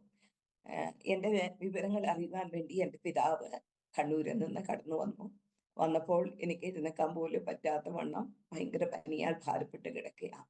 ഞാൻ എൻ്റെ പിതാവിനോട് പറഞ്ഞു, എന്നെ എങ്ങനെയെങ്കിലും ഇവിടെ നിന്ന് എൻ്റെ അമ്മച്ചിയുടെ അടുക്കലേക്ക് കൊണ്ടുപോകണം എന്ന് പറഞ്ഞു. അത് പറയാൻ കാര്യം, എൻ്റെ അമ്മച്ചി ഭയങ്കര ധൈര്യശാലിയാണ്. ഏത് വിഷയങ്ങൾ മക്കൾക്കുണ്ടായാലും ആർക്കുണ്ടായാലും അത് ഏറ്റെടുത്ത് പ്രാർത്ഥിച്ച് ദൈവം അത്ഭുത വിടുതലയക്കുന്ന ഒത്തിരി അനുഭവങ്ങൾ എൻ്റെ ജീവിതത്തിൽ ഞാൻ കണ്ടിട്ടുണ്ട്. അതുകൊണ്ട് അമ്മച്ചിയുടെ അടുത്ത് കൊണ്ടുവന്നാൽ എനിക്ക് വേണ്ടി പ്രാർത്ഥിക്കും, എന്നെ നോക്കുമെന്നുള്ള ആ ഒരു ധൈര്യത്തിന് കൊണ്ടുപോകണമെന്ന് പറഞ്ഞു. എൻ്റെ പിതാവ് അന്ന് തന്നെ എന്നെയും കുഞ്ഞിനെയും കൂട്ടി ഭവനത്തിലേക്ക് കൊണ്ടുപോയി. പിറ്റേ ദിവസം ഇരിട്ടിയിൽ ഒരു ഹോസ്പിറ്റലിൽ ഡോക്ടറെ കൊണ്ട് കാണിച്ചോടെ അഡ്മിറ്റാക്കി. പനി വളരെ മൂർച്ഛിച്ചു. കുഞ്ഞിനെ എടുക്കാനോ അവൻ്റെ ശുശ്രൂഷകൾ ചെയ്യാനോ എനിക്ക് സാധിക്കാത്ത നിലയിലായി. 12 ദിവസം അവിടെ അഡ്മിറ്റായിട്ട് ഒത്തിരി ട്രീറ്റ്മെൻറ്റ് ചെയ്തു. പക്ഷേ എനിക്ക് യാതൊരു കുറവുമില്ല. ഓരോ ദിവസങ്ങളും ഇത് വർദ്ധിച്ചുകൊണ്ടിരിക്കുകയാണ്. 12ാമത്തെ ദിവസം ഞാൻ എൻ്റെ മാതാവിനോട് പറഞ്ഞു, എന്നെ ഇവിടെ നിന്ന് ഭവനത്തിലേക്ക് തിരിച്ചു കൊണ്ടുപോകണം, എന്നിട്ട് പ്രാർത്ഥിച്ചാൽ മതി, ദൈവം എന്നെ വിടുവിക്കും എന്ന് പറഞ്ഞ് അങ്ങനെ ഡിസ്ചാർജ് ആക്കി. ഡോക്ടർ സമ്മതിക്കത്തില്ല, ഡിസ്ചാർജ് ആക്കി എൻ്റെ നിർബന്ധത്തിന് വഴങ്ങി ഭവനത്തിൽ കൊണ്ടുപോയി. അങ്ങനെ ആ ദേശത്തുള്ള അനേക ദൈവമക്കൾ, സംഘടന വ്യത്യാസമില്ല, അതെ, ഞങ്ങളെ സ്നേഹിക്കുന്ന ഒത്തിരി ജനമുണ്ട്. അവരെല്ലാം കടന്നു വന്ന് എൻ്റെ കട്ടിലിന് ചുറ്റും പായിട്ടിരുന്ന് പ്രാർത്ഥിക്കുമായിരുന്നു. ഞാൻ ആ സമയങ്ങളിൽ ചിലപ്പോൾ പെട്ടെന്ന് ഒന്ന് ബാത്റൂമിലൊക്കെ പോകാൻ കട്ടിലിൽ നിന്ന് എഴുന്നേറ്റ് കഴിഞ്ഞാൽ പെട്ടെന്ന് ചിലപ്പോൾ തലകറങ്ങി വീഴും. ആ വീഴ്ച വീണ് കഴിഞ്ഞാൽ എനിക്ക് യാതൊരു ബോധവും ഇല്ല, മരിച്ചു പോയതുപോലെ ഇങ്ങനെ കിടക്കും. 1 മണിക്കൂർ വരെയും അങ്ങനെ അബോധാവസ്ഥയിൽ കിടന്ന സന്ദർഭങ്ങൾ ഒത്തിരി ഉണ്ട്. എൻ്റെ മാതാവ് എൻ്റെ തല മടിയിൽ വെച്ച് ദൈവത്തോട് പ്രാർത്ഥിച്ച് കണ്ണുനീരൊഴുക്കുന്ന ആ കണ്ണുനീര് എൻ്റെ മുഖത്ത് പലപ്പോഴും വീഴുന്ന സമയത്തായിരിക്കും ഞാൻ ഉണർന്നു വരുന്നത്. ഉണർന്നു വന്നേച്ച് ഞാൻ എൻ്റെ അമ്മച്ചിയോട് ചോദിക്കും, എനിക്ക് എന്താണ് സംഭവിച്ചത്, അമ്മച്ചി എന്തിനാ കരയുന്നെന്ന് ചോദിക്കും. അന്നേരം എന്നോട് പറയും, ഒന്നും സംഭവിച്ചിട്ടില്ല, നിനക്കൊന്നുമില്ല, ഒരു കുഴപ്പവുമില്ല എന്ന് പറഞ്ഞ് എന്നെ ആശ്വസിപ്പിക്കും. അങ്ങനെ ചില നാളുകൾ മുന്നോട്ട് പോയി. ഒരു ദിവസം ഞാൻ ഇതിനെ രക്ഷപ്പെടത്തില്ല എന്നുള്ള ഒരു ചിന്ത എന്നെ ഭരിച്ചു. കാരണം ഒരു വെള്ളം പോലും എനിക്ക് വയറ്റിൽ ചെല്ലാൻ മേല, ആഹാരം വേണ്ട, അന്നേരം ലൂസ് മോഷൻ ഉണ്ടാകും, തലകറക്കം, ഇങ്ങനെ വലിയ പ്രയാസത്തിലായി. ഒരു ദിവസം ഞാൻ എൻ്റെ കുഞ്ഞിനെ എടുത്ത് മടിയിൽ വെച്ച് ദൈവത്തോട് ഇപ്രകാരം പറഞ്ഞു, കർത്താവേ, എനിക്ക് ഇവനെ 5 വയസ്സ് വരെ വളർത്താനുള്ള ആയുസ് നീട്ടി തന്നാൽ മതി. അതിനുള്ള ആരോഗ്യം എനിക്ക് തന്നാൽ മതി. 5 വയസ്സ് വരെ കുഞ്ഞിനെ വളർത്താനുള്ള ബലം എനിക്ക് തരണമെന്ന് പറഞ്ഞ് പ്രാർത്ഥിച്ചു. അത്ഭുതമെന്ന് പറയട്ടെ, ആ സമയം മുതൽ ദൈവം പ്രാർത്ഥന കേട്ടു. അത്ഭുതകരമായ വിടുതല് ദൈവം എൻ്റെ ജീവിതത്തിൽ അയച്ചു. ചില ആഴ്ചകൾ കൊണ്ട് ഞാൻ ആരോഗ്യവതിയായി തീർന്നു. 2 മാസത്തോളം ഇതിൻ്റെതായ ബുദ്ധിമുട്ടുകൾ ഒത്തിരി അനുഭവിച്ചെങ്കിലും ദൈവം അത്ഭുതം ചെയ്ത് സൗഖ്യമാക്കി. വീണ്ടും വയനാട്ടിലേക്ക് വന്ന് അങ്ങനെ ഇളയ കുഞ്ഞുങ്ങളും ഉണ്ടായി. അങ്ങനെ പോകുമ്പോൾ ഒത്തിരി മാനസിക ഭാരങ്ങൾ എന്നെ അലട്ടിക്കൊണ്ടിരുന്നു. കർത്താവിൻ്റെ വേലയ്ക്ക് ഇറങ്ങാൻ കഴിയുന്നില്ല, കർത്താവിന് വേണ്ടി ഒന്നും ചെയ്യാൻ കഴിയുന്നില്ല. ആ ഒരു കുറ്റബോധമായി എന്നെ എപ്പോഴും ഭരിച്ചുകൊണ്ടിരുന്നത്. അങ്ങനെ ഇരിക്കുമ്പോൾ ജോലിയും അധ്വാനങ്ങളും ഒക്കെ അവിടെ കൂടുതൽ കൃഷി കാര്യങ്ങളായതുകൊണ്ട് അങ്ങനെ പോകുന്ന സമയത്ത് ഞാൻ അൾസർ ബാധിക്കപ്പെട്ടു. എനിക്ക് വലിയ അൾസറിൻ്റെ രോഗത്താൽ ഞാൻ ഭാരപ്പെട്ടു. ആഹാരം ഒന്നും കഴിക്കാൻ പറ്റത്തില്ല, വലിയ ബുദ്ധിമുട്ടായി. മാനന്തവാടി ഹോസ്പിറ്റലിൽ ഡോക്ടറെ കൊണ്ട് കാണിച്ചപ്പോൾ ഡോക്ടർ പറഞ്ഞു വയറ് കുടൽ മുഴുവൻ പഴുപ്പായിപ്പോയി, കുടലിന് ഓട്ട വീഴാറായി, അത്രമാത്രം ഇത് കൂടിപ്പോയി എന്ന് പറഞ്ഞ് അവിടെ അഡ്മിറ്റ് ആക്കിയിട്ട് 14 ദിവസം എനിക്ക് ചൊടി നനയാൻ പോലും കരി നനയ്ക്കാൻ പോലും വെള്ളം തന്നിട്ടില്ല, ഭക്ഷണമില്ല. ഗ്ലൂക്കോസ് മാത്രം കയറ്റും, മൂക്കിൽ കൂടെ ട്യൂബിട്ട് കുടലിൽ നിന്ന് പഴുപ്പ് വലിച്ചെടുത്തുകൊണ്ടിരുന്നു. അങ്ങനെ ഇഞ്ചക്ഷൻ എടുക്കുകയും ആ സമയത്തൊക്കെ ഒത്തിരി പ്രയാസങ്ങളിലൂടെ കടന്നുപോയി. കൂടെ നിൽക്കാൻ ആളില്ല, അങ്ങനെയൊക്കെയുള്ള ഒത്തിരി സാഹചര്യങ്ങൾ, ഒത്തിരി പ്രശ്നങ്ങൾ. അവിടെ എല്ലാം ദൈവത്തിൻ്റെ കരം കൂടെ ഇരുന്ന് എന്നെ ആശ്വസിപ്പിച്ചു. മരണത്തിലുള്ള നീക്കുപോക്കുകളെ തന്ന് അതിൽ നിന്ന് വിടുതൽ ദൈവം അയച്ചു. അത് കുറഞ്ഞു കഴിഞ്ഞപ്പോൾ ഹോസ്പിറ്റലിന് ഡിസ്ചാർജ് ആയി കഴിഞ്ഞപ്പോൾ എൻ്റെ മാതാപിതാക്കന്മാർ എന്നെ ഭവനത്തിൽ കൊണ്ടുപോയി. അന്ന് ഇളയ മോന് 2 വയസ്സ് പ്രായമേ ഉള്ളൂ. അങ്ങനെ അവിടെ ഞങ്ങൾ ഇരുട്ടിയിൽ കുറച്ച് നാളുകൾ എൻ്റെ ഭവനത്തോടുള്ള ബന്ധത്തിൽ ആങ്ങളെയൊക്കെ സുവിശേഷ വേലയ്ക്ക് പോയതുകൊണ്ട് അവരുടെ ഭവനം വെറുതെ കിടപ്പുണ്ട്. എനിക്കവിടെ വീത സ്ഥലമൊക്കെ തന്നിട്ടുണ്ട്. അതുകൊണ്ട് ഒരു കുറച്ച് നാളുകൾ എൻ്റെ ആരോഗ്യ പ്രശ്നം മൂലം ഞങ്ങൾ ഒരു 2 വർഷത്തോളം അവിടെ താമസിക്കുവാൻ ഇടയായി തീർന്നു. കർത്താവിൻ്റെ ദാസനും കുഞ്ഞുങ്ങളും ഞാൻ ഒന്നിച്ച്. ആ സമയത്ത് ഒരു ദിവസം വയനാട്ടിൽ നിന്ന് കണ്ണൂരേക്ക് കർത്താവിൻ്റെ ദാസൻ യാത്ര ചെയ്ത് ഞങ്ങളുടെ വീട്ടിലേക്ക് വരിക. അപ്പോൾ ബസ്സിൽ ഇരിക്കുമ്പോൾ ഒരു ദൈവദാസൻ അതിനു മുമ്പും കണ്ടിട്ടില്ല, ഇന്ന് വരെ അത് കഴിഞ്ഞതിന് ശേഷവും ഞങ്ങൾ കണ്ടിട്ടില്ല. ആ ദൈവദാസൻ പെട്ടെന്ന് വന്ന് കർത്താവിൻ്റെ ദാസന്റെ അരികിൽ സീറ്റിൽ വന്ന് ബസ്സിലിരുന്നു. ഇരുന്നിട്ട് ഇപ്രകാരം ദൂത് പറഞ്ഞു, എൻ്റെ ഹസ്ബൻഡിനോട് ദൂത് പറഞ്ഞു, കർത്താവിൻ്റെ വേലയ്ക്കിറങ്ങാൻ വളരെ നാളുകളായി ദൈവം വിളിക്കുന്നു, പക്ഷേ അനുസരിച്ച് ഇറങ്ങാതെ പോകുന്ന മുഖാന്തരം കൂട്ടാളി രോഗിയായി തീർന്നിരിക്കുന്നു. എത്രയും പെട്ടെന്ന് ദൈവാലോചനയ്ക്ക് കീഴ്പ്പെട്ട് കർത്താവിൻ്റെ വേലയ്ക്ക് സമർപ്പിച്ചോണം, അല്ലെങ്കിൽ കൂട്ടാളിയെ ലോകത്തിൽ മാറ്റപ്പെട്ടു പോകും. അതേ അവസ്ഥയിൽ ഞാൻ എത്തിയ ആ സമയങ്ങളൊക്കെ ഇത് കേട്ട് ഭയന്നു പോയി. പെട്ടെന്ന് ഭവനത്തിൽ വന്ന് എന്നോട് പറഞ്ഞു, ഇങ്ങനെ ദൈവാലോചന അറിയിച്ചു എന്ന് പറഞ്ഞ് ഞങ്ങൾ ചില ദിവസങ്ങൾ ഉപവസിച്ച് പ്രാർത്ഥിച്ച് കർത്താവിൻ്റെ ദാസന് ഓടെ ദൈവം തന്നെ സംസാരിച്ച് ദർശനങ്ങളും ആലോചനകളും കൊടുത്ത് 1990 ദൈവവചനം പഠിക്കാൻ കടന്നു പോകാൻ കർത്താവിൻ്റെ വേലയ്ക്ക് പൂർണ്ണമായി സമർപ്പിച്ചു. പാലക്കാട് ജില്ലയിൽ ഒറ്റപ്പാലത്തുള്ള കണിയാമ്പുറം ബൈബിൾ കോളേജിൽ 90 മുതൽ ദൈവവചനം പഠിക്കാൻ കടന്നുപോയി. അങ്ങനെ അവിടെ പഠിക്കുന്ന സമയത്ത് ഞാനും കുഞ്ഞുങ്ങളും ഞങ്ങളുടെ മാതാപിതാക്കന്മാരോട് ചേർന്ന് വയനാട്ടിലാണ് ഉള്ളത്. അങ്ങനെ ഇരിക്കുമ്പോൾ ഒരു പ്രത്യേക അനുഭവം ഉണ്ടായത് കർത്താവിൻ്റെ ദാസൻ ബൈബിൾ കോളേജിലാണ്. ഒരു ദിവസം ഇതുപോലെ വൈകിയ വേളയിൽ ഞാൻ വൈകിട്ടത്തെ കാര്യങ്ങളൊക്കെ പെട്ടെന്ന് ചെയ്തുകൊണ്ടിരിക്കുക. വൈകിട്ട് മീറ്റിംഗ് ഉണ്ട്. ചർച്ച് വളരെ അടുത്ത IPC ചർച്ച് ഞങ്ങളുടെ വീടിൻ്റെ അടുത്ത് തന്നെയാണ്. ശനിയാഴ്ച വൈകിട്ടത്തെ യോഗത്തിന് പോകാൻ വേണ്ടി പെട്ടെന്ന് ക്രമീകരണങ്ങൾ ചെയ്തുകൊണ്ടിരിക്കുമ്പോൾ ദൈവാത്മാവ് എന്നോട് ശക്തമായി എൻ്റെ ഉള്ളത്തോട് സംസാരിക്കാൻ തുടങ്ങി. നീ കയറി ഇരുന്ന് പ്രാർത്ഥിക്കുക, ഞങ്ങളുടെ വീടിന്റെ അടുത്ത് ഒരു കുടുംബമുണ്ട്, ഒരു നായർ കുടുംബമാണ്, സാധുക്കളാണ്. അവിടുത്തെ പെൺകുഞ്ഞുങ്ങള് ഞങ്ങൾക്ക് ജോലി ഒക്കെ, കൃഷികാര്യങ്ങൾ ജോലിയൊക്കെ ചെയ്യുന്ന പെൺകുഞ്ഞുങ്ങളാ. അതിൽ ഇളയ ഒരു മോളുണ്ട്, മീനാക്ഷി എന്ന അവിടെ പേര്. ഞങ്ങൾ മീനു മീനു എന്നാ വിളിക്കുന്നത്. എന്നോട് ഇങ്ങനെ സംസാരിക്കുക, നീ വേഗം കയറി ചെന്ന് മീനുവിന് വേണ്ടി പ്രാർത്ഥിക്കാന്ന്. ഞാൻ ചെയ്തുകൊണ്ടിരുന്ന ജോലി അവിടെ ഇട്ടിട്ട് വേഗം റൂമിൽ കയറിയിരുന്ന് പ്രാർത്ഥിക്കുവാൻ്റെ കൺമടിയായി തീർന്നു. കുറച്ചു സമയം പ്രാർത്ഥിച്ച് ആ പെൺകുഞ്ഞിനെ വഹിച്ചു പ്രാർത്ഥിച്ചിട്ട് വീണ്ടും വന്ന കാര്യങ്ങൾ ഞാൻ ചെയ്തുകൊണ്ടിരിക്കുമ്പോൾ അന്നമ്മ ചേച്ചിന്ന് നിലവിളിക്കുന്ന ഒരു നിലവിളി ഞാൻ കേട്ടു. എന്നെ അന്നമ്മ ചേച്ചി അവൾ വിളിക്കുന്നത്. ശക്തമായ മഴ പെയ്തുകൊണ്ടിരിക്കുക. അവൾ ഓടി വന്ന് എൻ്റെ അടുക്കൽ വന്ന് നനഞ്ഞ് പുഴ കടന്ന് ഓടി വന്നതാ. നനഞ്ഞ് എൻ്റെ അടുക്കൽ വന്നു. ഞാൻ ചോദിച്ചു, പെട്ടെന്ന് എന്താണ് സംഭവിച്ചെന്ന് ചോദിച്ചപ്പോൾ അവൾ പറയുന്നത്, അവിടെ ഭവനത്തിൽ അവൾക്ക് സമാധാനവും സ്വസ്ഥതയും ഇല്ലാതെ വന്നപ്പോൾ ആത്മഹത്യ ചെയ്യാൻ വേണ്ടി അവൾ അക്കരെ, ഈ പുഴയ്ക്കക്കരെ കാടുള്ള പ്രദേശമാണ്, അവിടെ കടന്നുപോയി ആത്മഹത്യക്ക് വേണ്ടിയുള്ള ക്രമീകരണങ്ങളുമായിട്ട് കയറുമൊക്കെ ആയിട്ടാണ് പോയത്, ആരും കാണാതെ. അവിടെ ചെന്ന് കാട്ടിൽ ചെന്ന ഒരു മരത്തേല് അവിടെ ജീവൻ ഒടുക്കുവാൻ വേണ്ടി കാര്യങ്ങൾ ക്രമീകരിച്ചപ്പോഴത്തേന് എവിടെ നിന്നോ ഒരു വ്യക്തി താഴെ കൂടെ നടന്നു പോയപ്പോൾ ഇവിടെ കണ്ടു. പെട്ടെന്ന് അദ്ദേഹം ഒച്ചയിട്ട് ഇവിടെ വഴക്കു പറഞ്ഞു, വീട്ടിൽ പോകാൻ പറഞ്ഞ് അവിടുന്ന് വഴക്കു പറഞ്ഞ് ഓടിച്ചു വിട്ടു. അതുകൊണ്ട് അവൾ ചിന്തിച്ച കാര്യം നടന്നില്ല.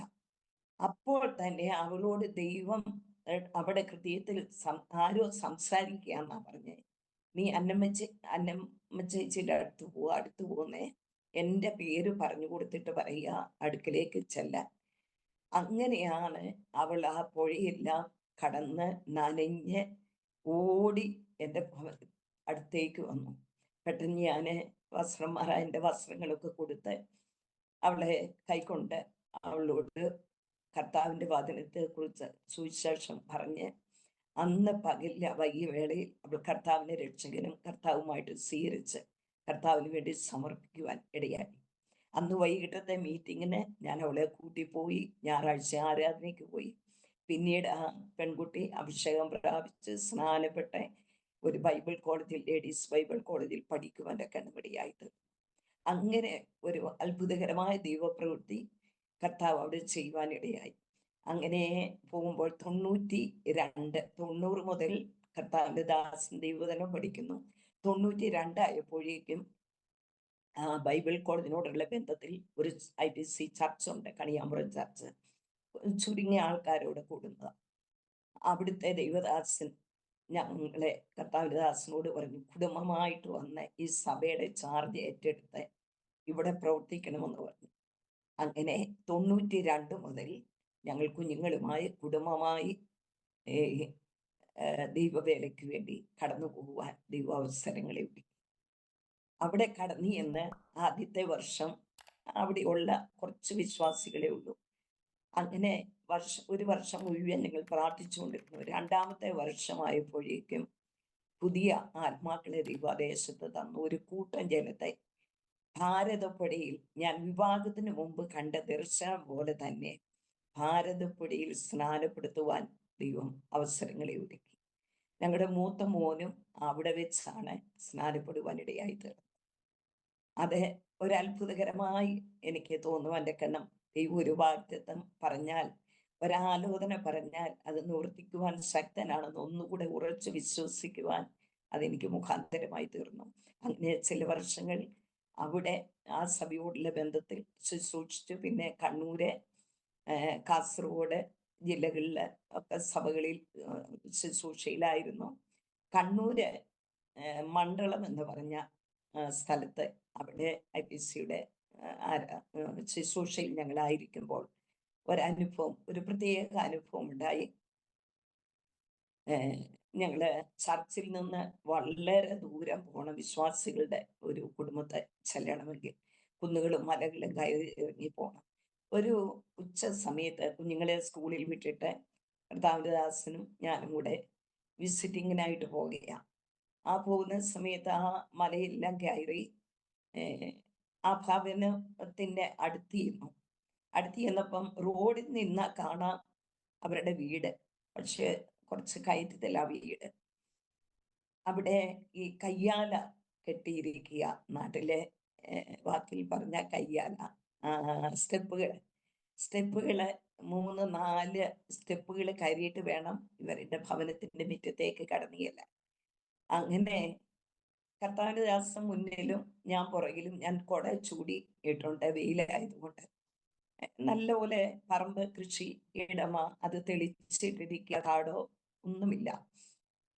3-ാമത്തെ സ്റ്റെപ്പ് കർത്താവിന്റെ ദാസൻ കയറി നിന്ന് ഞാൻ ചെല്ലുവാൻ വേണ്ടി വെയിറ്റ് ചെയ്യുമ്പോൾ, ഞാൻ നടന്ന് അടുക്കുന്ന സമയത്ത് എവിടെ നിന്നാണെന്ന് അറിയത്തില്ല, ഒരു വലിയ മൂർഖൻ പാമ്പ് അത് പാഞ്ഞു വന്ന് എൻ്റെ തൊട്ട് മുമ്പിലായിട്ട് തല ഉയർത്തി പണം വിരിച്ച് അങ്ങ് നിൽക്കാൻ തുടങ്ങി. എൻ്റെ മുമ്പിൽ, തൊട്ട് മുമ്പിൽ നിൽക്കുക. പെട്ടെന്ന് ദൈവദാസൻ അങ്ങ് ഭയപ്പെട്ടു. എന്താ ചെയ്യേണ്ടി? ആ നിമിഷം എന്ത് ചെയ്യണമെന്ന് അറിയത്തില്ല. എന്നോട് ചേർന്നായി നിൽക്കുന്നത്. ഞാൻ പെട്ടെന്ന്, ഭയം എനിക്ക് തോന്നിയില്ല. സ്തോത്രം, സ്തോത്രം, സ്തോത്രം എന്ന് ഞാൻ ഉറക്കെ പറഞ്ഞുകൊണ്ട് എൻ്റെ കയ്യിൽ വിരിച്ചു വെച്ചിരുന്ന കൊട, നിവൃത്ത കൊട, ഞാൻ ഇതിൻ്റെയും എൻ്റെ കൂടെ ഇടയ്ക്കായിട്ട് ചേർത്തങ്ങ് വെച്ചു. ഈ കൊടയെ മുട്ടിയാണ് ഇത് നിൽക്കുന്നത്. കുറച്ച് സമയം, ഒരു 3-4 സെക്കൻഡും കൂടെ അതേപടി അത് നിന്നിട്ട് അത് പതി താഴ്ത്തി എവിടേക്ക് ഓടിപ്പോയി കളഞ്ഞു, ഓടി മറിഞ്ഞു. ദൈവം അത്ഭുതകരമായി അങ്ങനെ അതിൻ്റെ വായിൽ നിന്നും മരണത്തിൽ നിന്നും ദൈവം എന്നെ രക്ഷിച്ചു.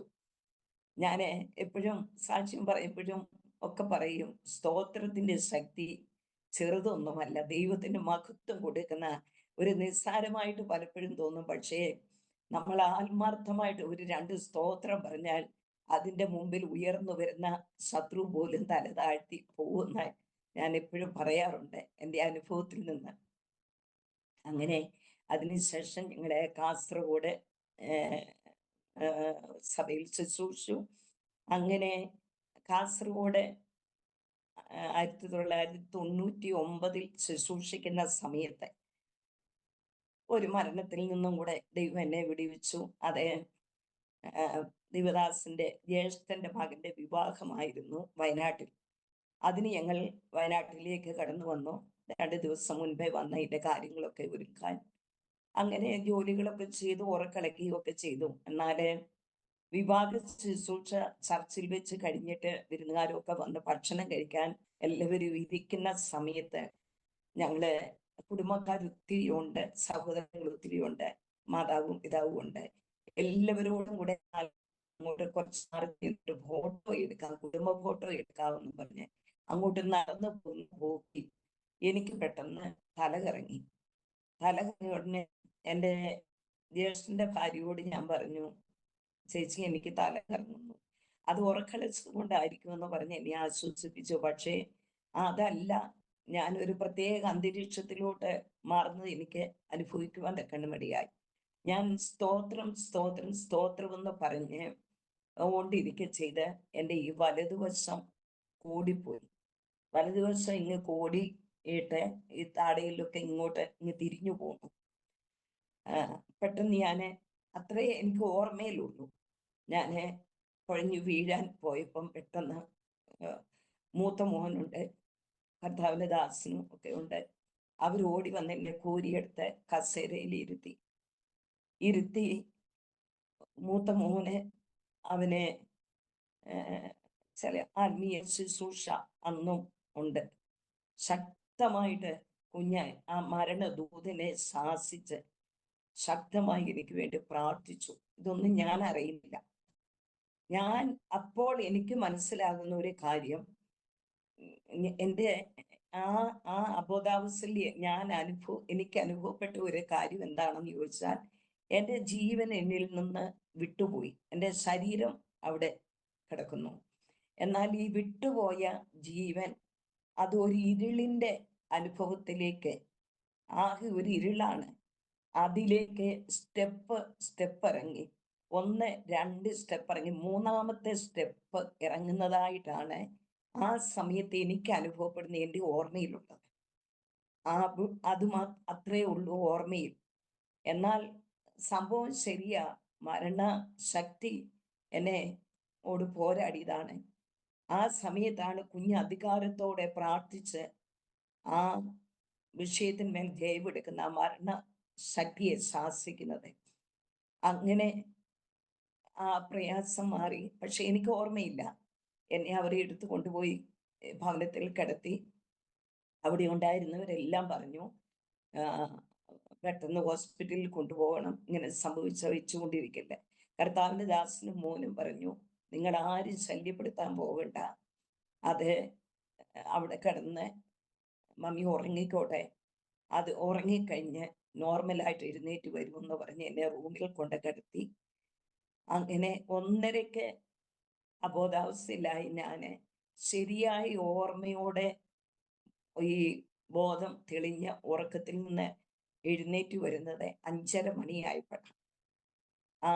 പക്ഷേ പൂർണ്ണ സൗഖ്യത്തോടെ ഒരു ബുദ്ധിമുട്ടുകളും കൂടാതെ താടിയൊക്കെ നേരെ വന്നു.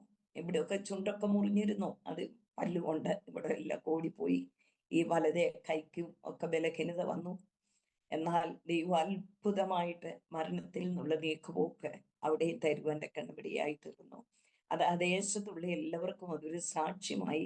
രക്ഷിക്കപ്പെടാത്ത ഒത്തിരി പേരന്ന് വിഭാഗ ശുശ്രൂഷ പങ്കെടുത്തു. അവർക്കെല്ലാം അത് ഒരു അത്ഭുതമാകുവാൻ്റെ കണ്ണുപിടിയായി തീർന്നു.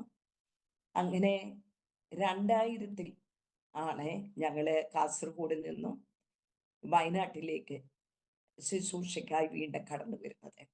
വയനാട് പടിഞ്ഞാറത്തറ എന്ന സ്ഥലത്ത് 4-5 വർഷത്തോളം ഉണ്ടായിരുന്നു. 2005 വരെ ഉണ്ടായിരുന്നു. അതിനുശേഷം ഇപ്പോൾ ഞങ്ങളായിരിക്കുന്ന മീനങ്ങാടിയിൽ 2005 കടന്നു വന്നു. ആ സമയം മുതൽ ഭയങ്കര ദൈവത്തിൻ്റെ പ്രവൃത്തികളെ കാണുവാൻ, ഇപ്പോൾ ഇരിക്കുന്ന ചർച്ചല്ല, അതിനു മുമ്പ് മറ്റൊരു ചർച്ചിൻ്റെ ചാർജിലാണ് ഞങ്ങൾ അവിടെ വന്നത്. 9 വർഷം ആ ചർച്ചിനോടുള്ള ബന്ധത്തിൽ ശുശ്രൂഷിച്ചു. ഒത്തിരി ആത്മാക്കളെ ദൈവം തന്നു. ചർച്ചിന് സ്ഥലം വാങ്ങി ഹോള് പണിതതിന് ശേഷം ആണ് ഞങ്ങൾ അവിടെ നിന്ന് സ്ഥലം മാറേണ്ട സമയമായപ്പോൾ ഞങ്ങൾക്ക് വേണ്ടി സെൻട്രലിൽ നല്ലൊരു സഭ ഒരുക്കി തന്നു. പക്ഷേ ദൈവത്തിൻ്റെ പരിശുദ്ധാത്മാവ് അവിടെ പോകാൻ ഞങ്ങളെ വിലക്കി. ഞങ്ങളോട് എല്ലാവരോടും തന്നെ, എന്നോടും കർത്താവിൻ്റെ ദാസനോടും കുഞ്ഞുങ്ങളോടും ഒക്കെ ദൈവം സംസാരിച്ചു. ആർക്കും വേണ്ടാത്ത, ആരും തിരിഞ്ഞു നോക്കാതെ കിടക്കുന്ന, കയറി ചെല്ലാൻ മടിക്കുന്ന ഒരു കൂട്ടം ജനം ഈ വയനാട്ടിൽ, ഈ ദേശത്തുണ്ട്. നിങ്ങൾ ഇവിടം വിട്ടു പോകരുത്, അതിനായി സമർപ്പിക്കപ്പെടണം. കർത്താവിൻ്റെ വേലയ്ക്ക് വേണ്ടി ഏത് സ്ഥാനത്തോട്ടും ഇറങ്ങി ചെല്ലുവാൻ, ഏത് നിലവാരത്തിൽ ജീവിക്കുന്നവരെയും നേടാൻ ഒരു സമർപ്പണം വേണമെന്ന് ദൈവാത്മാവ് അറിയിച്ചു. ഞങ്ങൾ ആ ദൈവശബ്ദത്തിന് മുമ്പിൽ സമർപ്പിച്ചു. കർത്താവ് പറഞ്ഞതുപോലെ തന്നെ, ദൈവാത്മാവ് സംസാരിച്ചതുപോലെ തന്നെ മയക്കുമരുന്നിനും മദ്യത്തിനും എല്ലാം അടിമകളായിട്ട്, വായിക്കാനും എഴുതാനും ഒന്നും അറിയത്തില്ല, വിദ്യാഭ്യാസമൊന്നുമില്ല, അങ്ങനെ ഉള്ള മാനസിക രോഗികൾ, അങ്ങനെയൊക്കെയുള്ള പൈശാചിക ശക്തിയാൽ ബന്ധിക്കപ്പെട്ട ഒരു കൂട്ടം ജനം ഈ വയനാടിൻ്റെ പല ദിക്കുകളിൽ നിന്നും കടന്നു വരുവാൻ്റെ കണ്ണുപിടിയായി തീർന്നു. അങ്ങനെ ഞങ്ങൾ പുതിയ ഒരു പ്രവർത്തനമായിട്ടാണ് ഈ സ്ഥലത്ത് ആരംഭിച്ചത്. അങ്ങനെ ആ പുതിയ പ്രവർത്തന സ്ഥലത്ത് ഏറ്റെടുത്ത് പ്രവർത്തനം തുടങ്ങി. ജീവിതങ്ങൾ രക്ഷിക്കപ്പെട്ടു വരുവാൻ തുടങ്ങി. ആ സമയത്ത് എനിക്ക് കുറേ വർഷങ്ങൾക്ക് മുൻപേ തൈറോയിഡിൻ്റെ പ്രശ്നമുണ്ടായിരുന്നു. എന്നാൽ അന്ന് ഓപ്പറേഷൻ ചെയ്യാനൊക്കെ പറഞ്ഞെങ്കിലും അന്ന് അതൊന്നും ചെയ്യാൻ കഴിഞ്ഞില്ല. പിന്നീട് ഇതിൻ്റെ പ്രയാസം വർദ്ധിക്കുവാൻ തുടങ്ങി. അന്നും ശുശ്രൂഷയ്ക്ക് പോകുന്നു. എന്നാൽ പെട്ടെന്ന് ഇത് കൂടുതലായി കഴിഞ്ഞപ്പം ഒരു വിശ്വാസി ഡോക്ടർ ഉണ്ടായിരുന്നു, നല്ല ഇതാണ്. അദ്ദേഹത്തെ ഇവിടെ കാണിച്ചപ്പോൾ പറഞ്ഞു, ഇത്രയും പ്രായമുള്ളത് കൊണ്ട് ഓപ്പറേഷൻ ചെയ്യാൻ ബുദ്ധിമുട്ടാണ്, ഓപ്പറേഷൻ ചെയ്താൽ ശബ്ദം മടങ്ങി കിട്ടാൻ വിഷമമുണ്ട്, അതുകൊണ്ട് ഒരു തുള്ളിമരുന്നുണ്ട് ഇപ്പോൾ, റേഡിയോ അയഡിൻ എന്ന് പറഞ്ഞ ഒരു തുള്ളിമരുന്നാണ്. അത് കഴിക്കാൻ പറ്റുമായിരിക്കും. അതിൻ്റെ ടെസ്റ്റുകളൊക്കെ നടത്താമെന്ന് പറഞ്ഞ് കുറേ ടെസ്റ്റുകളൊക്കെ അദ്ദേഹം ചെയ്തു. എന്നിട്ട് കോഴിക്കോട് മെഡിക്കൽ കോളേജിലെ ഒരു ഡോക്ടർക്ക് കത്ത് തന്നു വിട്ടു, സർജന്. അവിടെ കൊണ്ട് കാണിച്ചു കഴിഞ്ഞപ്പോൾ അദ്ദേഹവും ടെസ്റ്റുകളെല്ലാം നടത്തിയിട്ട് പറഞ്ഞു, ആ മരുന്ന് കഴിക്കാം, പ്രശ്നമില്ല. പക്ഷേ അത് കോഴിക്കോട് ബേബി മെമ്മോറിയൽ എന്ന് പറയുന്ന ഹോസ്പിറ്റലിൽ മാത്രമേ ആ മരുന്ന് കൊടുക്കുന്നുള്ളൂ, എല്ലായിടത്തും ഇല്ല. അവിടെ ഡോക്ടർക്ക് കത്ത് തന്ന് അവിടെ പോയി എല്ലാം പരിശോധിച്ചു, ടെസ്റ്റ് ചെയ്തു, ഒരു പ്രശ്നങ്ങളുമില്ല, നിങ്ങൾക്ക് ആ മരുന്ന് കഴിക്കാം എന്ന് പറഞ്ഞു. പക്ഷേ അതിന് തീരുമാനമെടുത്ത സമയം മുതൽ എൻ്റെ ഉള്ളത്തിൽ ഇങ്ങനെ സംസാരിച്ചു കൊണ്ടിരുന്നു, എനിക്കെന്തോ ഒരു പ്രയാസം നേരിടും, ഈ മരുന്ന് കഴിക്കരുത്, കഴിച്ചു കഴിഞ്ഞാൽ ഞാൻ എന്തോ ഒരു പ്രയാസത്തിലേക്ക് മാറ്റപ്പെടുമെന്ന് എപ്പോഴും എൻ്റെ ഉള്ളിൽ ഇങ്ങനെ ഒരു ഭയമുണ്ടായി. ഞാൻ ഇവിടെയൊക്കെ സംസാരിച്ചു. വീണ്ടും അത് തീരുമാനമെടുത്തു കഴിഞ്ഞപ്പോൾ രണ്ടാമത്തെ മോൻ കുമ്പനാട് ബൈബിൾ കോളേജിൽ പഠിപ്പിക്കുകയാണ്. മോനെ വിളിച്ചിട്ട് ഞാൻ പറഞ്ഞു, മമ്മിക്ക് ഒരു പേടിയാ, എന്താ ചെയ്യേണ്ടതെന്ന് അറിയത്തില്ലെന്ന് പറഞ്ഞു. അവൻ എന്നെ നോക്കി ഡോക്ടേഴ്സ് നമ്പർ പപ്പിയോട് മേടിച്ചിട്ട് അവരെയൊക്കെ വിളിച്ച് കാര്യങ്ങൾ അന്വേഷിച്ചു. അന്നേരം അവരൊക്കെ പറഞ്ഞു 98% വിജയവാ, കുഴപ്പമില്ല എന്ന് പറഞ്ഞു. അങ്ങനെ ആ മരുന്ന് പോയി കഴിക്കുവാൻ കണ്ണുമടിയായി തീർന്നു. അത് 2012 ആ മരുന്ന് കഴിക്കുന്നത്, ജൂലൈ മാസത്തിൽ. പക്ഷെ അതിന് ശേഷം എനിക്ക് വലിയ പ്രയാസങ്ങൾ നേരിടുവാൻ തുടങ്ങി. എൻ്റെ ശരീരത്തിൻ്റെ സ്ഥിതിയെല്ലാം മാറി. എനിക്ക് ആഹാരം വേണ്ട, വല്ലാത്ത ഒരു നിലയിലേക്ക് ഞാൻ ക്ഷീണിക്കുവാൻ തുടങ്ങി. ഒരു വർഷമായപ്പോഴേക്കും 2013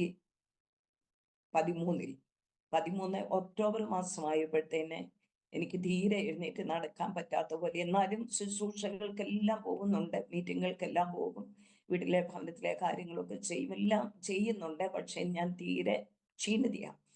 ആ സമയത്ത് പെട്ടെന്ന് ഒരു ഡോക്ടറെ കാണിച്ചു.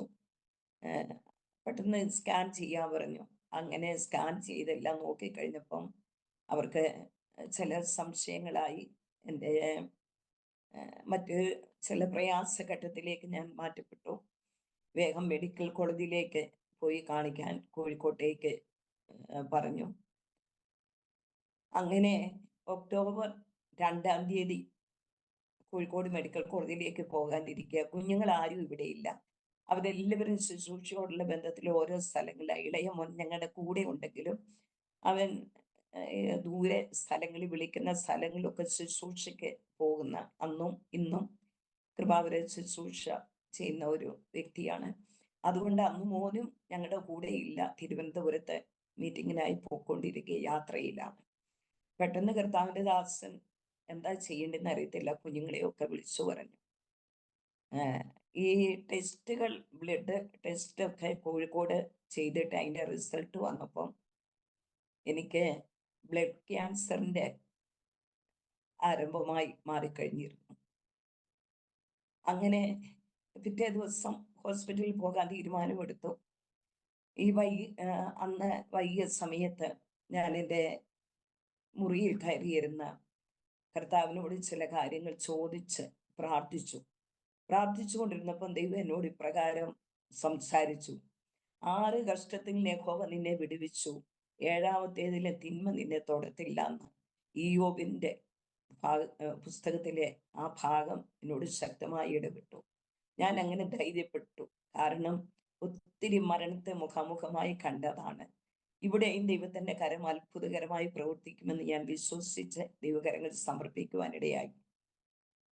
ഞാൻ ഇറങ്ങി വന്ന് കർത്താവിൻ്റെ ദാസനോട് പറഞ്ഞു, ദൈവം എന്നോട് ഇങ്ങനെ സംസാരിച്ചു, അതുകൊണ്ട് ഭാരപ്പെടണ്ട എന്ന് പറഞ്ഞു. അപ്പോൾ അതേ സമയത്ത് ഞാൻ ഒരു മുറിയിൽ പ്രാർത്ഥിക്കും, മറ്റൊരു മുറിയിൽ ദൈവദാസനും പ്രാർത്ഥിക്കുകയായിരുന്നു. അന്നേരം എന്നോട് പറഞ്ഞു, ഞാൻ പ്രാർത്ഥിച്ചപ്പോൾ എന്നോടും ഇതേ വചനമായി ഇടപെട്ടെന്ന് പറഞ്ഞു. ഞങ്ങൾ 2 റൂമിലായിരുന്നു പ്രാർത്ഥിച്ചെങ്കിലും ദൈവത്തിൻ്റെ പരിശുദ്ധാത്മാവ് ഒരുപോലെയാണല്ലോ പ്രവർത്തിക്കുന്നത്. ഞങ്ങൾക്ക് 2 പേർക്കും ധൈര്യം പകരുവാൻ വേണ്ടി ആ വചനം ദൈവം തന്നു. അങ്ങനെ ധൈര്യപ്പെട്ടു. പിറ്റേ ദിവസം കുഞ്ഞുങ്ങളൊക്കെ കടന്നു വന്നു. മെഡിക്കൽ കോളേജിൽ ചെന്ന് ഉടനെ തന്നെ അവരെ അഡ്മിറ്റ് ആക്കി ICUവിലേക്ക് എന്നെ മാറ്റി. അത്രമാത്രം കൂടുതലായി പ്രയാസങ്ങൾ. 11,000-ൽ കൂടാൻ പാടില്ലാത്ത ബ്ലഡ് കൗണ്ട് അത് 1,98,000-ലെത്തി അന്ന് നോക്കുമ്പോൾ. എന്നാൽ ICUവിൽ അഡ്മിറ്റ് ആക്കിയെങ്കിലും അവർ മരുന്നുകളൊന്നും എനിക്ക് കഴിക്കാൻ തന്നില്ല. ടെസ്റ്റുകൾ നടത്തിക്കൊണ്ടേയിരുന്നു. എന്നാൽ അത്ഭുതമെന്ന് പറയട്ടെ, അനേകർ ഇത് അറിഞ്ഞവർ മുഴുവൻ ബൈബിൾ കോളേജിൽ നിന്ന്, കുമ്മനാട് ബൈബിൾ കോളേജിൽ നിന്നൊക്കെ പ്രാർത്ഥന വിഷയമായി അനേക രാജ്യങ്ങളിലേക്ക് ഈ വിഷയങ്ങൾ അറിയിച്ച് അനേക ദൈവദാസന്മാർ, ദൈവമക്കൾ, ഞങ്ങളുടെ സെന്ററിലുള്ളവരെല്ലാം പ്രാർത്ഥിക്കാൻ തുടങ്ങി. തലേദിവസം നോക്കുമ്പോൾ 1,98,000-ൽ നിന്ന കൗണ്ട് ഒരു മരുന്നും കഴിക്കാതെ പിറ്റേ ദിവസം ഉച്ചയായപ്പോഴേക്കും വെറും 53,000-ലേക്ക് താണു. ദൈവം അത്ഭുതം ചെയ്ത് ദൈവത്തിന്റെ കരം തൊട്ട് അത് കുറച്ച് കൊണ്ടുവരുവാൻ തുടങ്ങി. എന്നാൽ എൻ്റെ കയ്യിലെയും കാലയിലെയും 20 നഖങ്ങളും ബ്ലഡിന്റെ അമാറ്റം കൊണ്ട് കറുത്തു പോയിരുന്നു. എൻ്റെ ശരീരത്തിൽ എവിടെയെങ്കിലും ഒന്ന് വിരലുകൊണ്ട് ഒന്ന് തട്ടിയാൽ മതി, അവിടെ എല്ലാം കറുത്ത പാടുകളായിട്ട് കരിനീലിച്ച് പാടുകൾ കിടക്കുമായിരുന്നു. അത്രമാത്രം പ്രയാസത്തിലായി. പിന്നെ അവര് കുഞ്ഞുങ്ങളെല്ലാം വളരെ ഭാരപ്പെട്ടു. എന്നാൽ ഇതൊന്നുമല്ല എൻ്റെ ചിന്തയും വിഷമവും ഇരിക്കുന്ന ഈ രോഗത്തിന്റെ കാഠിന്യം ഒന്നുമല്ല. ഞാൻ ഭാരപ്പെട്ടത്, ഞങ്ങൾ പുതിയ പ്രവർത്തന സ്ഥലം എടുത്തു, പുതിയതായിട്ട് ദൈവജനം കടന്നു വന്നുകൊണ്ടിരിക്കുന്നു. അവരുടെ സ്ഥിതി എന്താകും, ഇങ്ങനെയുള്ള വിഷയങ്ങൾ അറിയുമ്പോൾ എന്തായി തീരുമെന്നൊക്കെയായിരുന്നു എൻ്റെ ഒരു ഭാരവും ഭയവും. എന്നാൽ ദൈവമക്കൾക്ക് ആ പുതുതായിട്ട് കടന്നു വന്ന് അവരൊക്കെ ആത്മാർത്ഥമായി കടന്നു വരുന്നവരാ. അവരൊക്കെ എൻ്റെ പേർക്ക് പ്രാർത്ഥിച്ച സമയത്തെ അവർക്കെല്ലാം ദൈവം സ്വപ്നത്തിലൂടെയൊക്കെ കാഴ്ചപ്പാടുകൾ കൊടുത്തു. ഞാൻ പൂർണ്ണ സൗഖ്യമുള്ളവളായി ആരോഗ്യത്തോടെ കടന്നു വന്ന് ക്യാൻസർ രോഗികളും അങ്ങനെ ഒത്തിരി രോഗികളെ കൊണ്ട് നിരനിരയായി നിർത്തിയിരിക്കുന്നു. ഞാൻ അവർക്ക് വേണ്ടി പ്രാർത്ഥിക്കുന്നു. അതുപോലെ കൂട്ടമായി കടന്നു വരുന്ന ഈ ദൈവജനത്തിന് ഭക്ഷണങ്ങൾ ഉണ്ടാക്കി കൊടുക്കുന്നു. ഞാൻ രോഗിയായിട്ട് ICUവിൽ കിടക്കുന്ന സമയത്ത് ഒരു 3-4 പേർക്ക് ദൈവം കൊടുത്ത ദർശനങ്ങളായിട്ട് ദൈവം അവരെ ധൈര്യപ്പെടുത്തി. അവർ ഉറപ്പോടെ നിന്നു. 5-ാമത്തെ ദിവസം ബോൺമാരൊക്കെ ചെയ്തു. അത് കഴിഞ്ഞ് 5-ാമത്തെ ദിവസം ഡിസ്ചാർജ് ആക്കി. എനിക്ക് പ്രതിരോധ ശക്തി ഇല്ലാത്തതുകൊണ്ട് അവിടെ കിടക്കണ്ട എന്ന് പറഞ്ഞു ഭവനത്തിൽ പോയി വിശ്രമിക്കാൻ പറഞ്ഞു. സന്ദർശകരെ ഒക്കെ ഒഴിവാക്കണമെന്ന് പറഞ്ഞ് അങ്ങനെ ഭവനത്തിലേക്ക് വിട്ടു. ഭവനത്തിൽ വന്നതിൻ്റെ പിറ്റേ ദിവസം കർത്താവിൻ്റെ ദാസനും ശുശ്രൂഷയിലായിരിക്കുന്ന എൻ്റെ കുഞ്ഞുങ്ങൾ എല്ലാവരും ചേർന്ന് എൻ്റെ പേർക്ക് 3 ദിവസം ഉപവാസത്തോടെ പ്രാർത്ഥനയോടെ ദൈവസന്നിധിയിൽ അവർ മുട്ടുമടക്കി. എനിക്ക് വന്നിരിക്കാൻ പറ്റത്തില്ല, ഞാൻ കിടക്കയിലാണ്, അവിടെ കിടന്നുകൊണ്ട് പ്രാർത്ഥിക്കും. ദൈവം അത്ഭുതം ചെയ്തു. രോഗത്തിൽ നിന്ന് ആശ്വാസം തന്നു മാത്രമല്ല, എൻ്റെ കുഞ്ഞുങ്ങളുടെയും കർത്താവിൻ്റെ ദാസന്റെയും എൻ്റെയും എല്ലാം ശുശ്രൂഷയില് ഒരു വലിയ മാറ്റങ്ങൾ അതുമുതൽ സംഭവിക്കപ്പെടുവാൻ തുടങ്ങി. അവരെല്ലാവരും ശക്തരായി, ഒന്നുകൂടെ ശുശ്രൂഷയിൽ ശക്തരായി തീരുവാൻ അത് മുഖാന്തരമായി തീർന്നു. അങ്ങനെ അന്ന് ആരാധന നടക്കുന്നത് കുറച്ച് ദൂരെയുള്ള ഒരു വിശ്വാസ ഭവനത്തിലാണ്. 3 ഞായറാഴ്ചകളിൽ എൻ്റെ കുഞ്ഞുങ്ങൾ ആരെങ്കിലും എന്നോടൊപ്പം വീട്ടിലിരിക്കും. കർത്താവിൻ്റെ ദാസനും മറ്റുള്ളവരും പോയി ആരാധന നടത്തും. അങ്ങനെ 3 ഞായറാഴ്ചകൾ കഴിഞ്ഞു. 4-ാമത്തെ ഞായറാഴ്ചയായപ്പം ഈ അസുഖം തുടങ്ങിയപ്പം മുതലേ ഹോസ്പിറ്റലിൽ പോകുന്നതിന് മുമ്പേ മുതലേ എനിക്ക് വിട്ടുമാറാത്ത പനിയാണ്. എപ്പോഴും ശരീരത്തിൽ ഒരു പനി അനുഭവപ്പെടുക. ദേഹം മുഴുവൻ പെയിനാ. ഭയങ്കര മുഖത്തൊന്നും ഇങ്ങനെ തൊടാൻ പറ്റത്തില്ല. മുഖം കഴുകുമ്പോഴൊക്കെ എൻ്റെ വിരല് തന്നെ മുഖത്ത് മുട്ടുമ്പോൾ എനിക്ക് വേദനയാ, അത്ര ശരീരവേദനയാ. അത് വിട്ടുമാറാത്ത പനിയും. എന്നാൽ 4-ാമത്തെ ഞായറാഴ്ച കർത്താവിൻ്റെ ദാസനോട് ഞാൻ പറഞ്ഞു, എനിക്ക് ഇന്ന് ആരാധനയ്ക്ക് വരണേ, എന്നെ കൊണ്ടുപോകണം, വണ്ടി വിളിച്ച് കൊണ്ടുവരണമെന്ന് പറഞ്ഞു. അപ്പോൾ ഇളയ മോൻ കൂടെയുണ്ട്. കർത്താവിൻ്റെ ദാസനും പറഞ്ഞു, ഇത്രയും ക്ഷീണത്തിൽ പോകാൻ പറ്റുമോ എന്ന് ചോദിച്ചു. സാരമില്ല, ദൈവം എന്നെ ബലപ്പെടുത്തും, ഞാൻ വരുന്നു എന്ന് പറഞ്ഞു. അങ്ങനെ വണ്ടി വിളിച്ച് ആ ഭവനത്തിൽ ആരാധനയ്ക്ക് കടന്നുപോയി. ആരാധന സമയത്ത് സാക്ഷ്യം പറയാൻ കർത്താവിന്റെ അവസരം തന്ന സമയത്ത് ഞാൻ ക്ഷീണിതയാണെങ്കിലും പതുക്കെ എഴുന്നേറ്റ് ഞാൻ ഇരിക്കുന്ന കസേരയുടെ സൈഡിൽ പിടിച്ചുകൊണ്ട്, രണ്ട് കൈയും കസേരയിൽ പിടിച്ചുകൊണ്ട്, നേരെ നിൽക്കാൻ പറ്റത്തില്ല, തലകറങ്ങും, പിടിച്ചുകൊണ്ട് ഞാൻ ഇപ്രകാരം പറഞ്ഞു: അനേക പ്രാവശ്യം മരണത്തിൽ നിന്ന് വിടുവിച്ച ദൈവം ഇപ്പോൾ ഞാൻ ആയിരിക്കുന്ന അനുഭവത്തിൽ നിന്ന് വിടുവിക്കാൻ ശക്തനാണെന്ന് എനിക്കറിയാം. വിട്ടുമാറാത്ത പനിയും ശരീരവേദനയാലും ഞാൻ ഭാരപ്പെടുന്നുണ്ട്. ദൈവമക്കൾ എല്ലാവരും എൻ്റെ പേർക്ക് പ്രാർത്ഥിക്കണം എന്ന് പറഞ്ഞ് ഞാൻ ആ കസേരയിൽ ഇരുന്നു. ആ നിമിഷം അത് പറഞ്ഞ് എൻ്റെ വായിൽ നിന്ന് ആ സാക്ഷ്യം പറഞ്ഞ് തീർന്ന് ഞാൻ ഇരിക്കുകയും എനിക്ക് നാളുകളായിട്ട് ഞാൻ അനുഭവിച്ചുകൊണ്ടിരുന്ന പനിയും ആ ശരീരവേദനയും എൻ്റെ ശരീരം വിട്ടുപോയി. അത്ഭുതമെന്ന് പറയട്ടെ, പൂർണ്ണ സൗഖ്യം, ഒരാരോഗ്യം എനിക്കുണ്ടാകുവാൻ കണ്ണിടയായിത്തീർന്നു. പിന്നെ എനിക്ക് ഈ നിമിഷം വരെ അതുപോലെയുള്ള പനിയോ ശരീരവേദനയോ പിന്നെ ഞാൻ അനുഭവിച്ചിട്ടില്ല. ദൈവം സൗഖ്യമാക്കി. ആ സാക്ഷി വചനത്തിന് മുൻപിൽ ദൈവം വിടുവിച്ചു. അത് കഴിഞ്ഞ് ചില ദിവസങ്ങൾ കഴിഞ്ഞു. അടുത്ത ആഴ്ചയും ആരാധനയ്ക്ക് പോകാനുള്ള ആഗ്രഹത്തോടെ ഞാൻ ഇരിക്കുക. ആ സമയത്ത് ഒരു ബുധനാഴ്ചയാണെന്ന് എനിക്ക് തോന്നുന്നു, പെട്ടെന്ന് എൻ്റെ വയറിൽ നിന്ന് ബ്ലഡ് പോകുവാൻ തക്കണം ഇടയായി തീർന്നു. ബ്ലഡ് ഇതൊക്കെ ഈ രോഗത്തിൻ്റെ ഓരോ പ്രശ്നങ്ങളാണെന്ന് എനിക്കറിയാം. ഇങ്ങനെയുള്ള ഒത്തിരി പേരെ കണ്ടിട്ടുണ്ട്, അവർക്ക് വേണ്ടി പ്രാർത്ഥിച്ചിട്ടും ഒക്കെ ഉള്ളത് കൊണ്ട്, ഇങ്ങനെയുള്ള അസുഖമായതുകൊണ്ട്. അങ്ങനെ പ്രയാസം ഉണ്ടായപ്പോൾ മൂത്ത മോനെ വിളിച്ചു പറഞ്ഞു. പലരും കുഞ്ഞുങ്ങളൊക്കെ പ്രാർത്ഥിച്ചു. ഒരു ദിവസം അങ്ങനെ ഉണ്ടായി. പിന്നെ അതങ്ങ് നിന്ന് അതിന് മരുന്നൊന്നും കഴിച്ചില്ല. എന്നാൽ ഞായറാഴ്ച രാവിലെ ആരാധനയ്ക്ക് പോകാൻ വേണ്ടി ഞാൻ വളരെ ആഗ്രഹത്തോടെ എഴുന്നേറ്റ സമയത്ത് വീണ്ടും എനിക്ക് അങ്ങനെ തന്നെ സംഭവിക്കാൻ തുടങ്ങി. ശക്തമായിട്ട് എൻ്റെ ഉദരത്തിൽ നിന്ന് ബ്ലഡ് പോകാൻ തുടങ്ങി. ക്ഷീണത്തോടെ ഞാൻ പോയി കിടന്നു.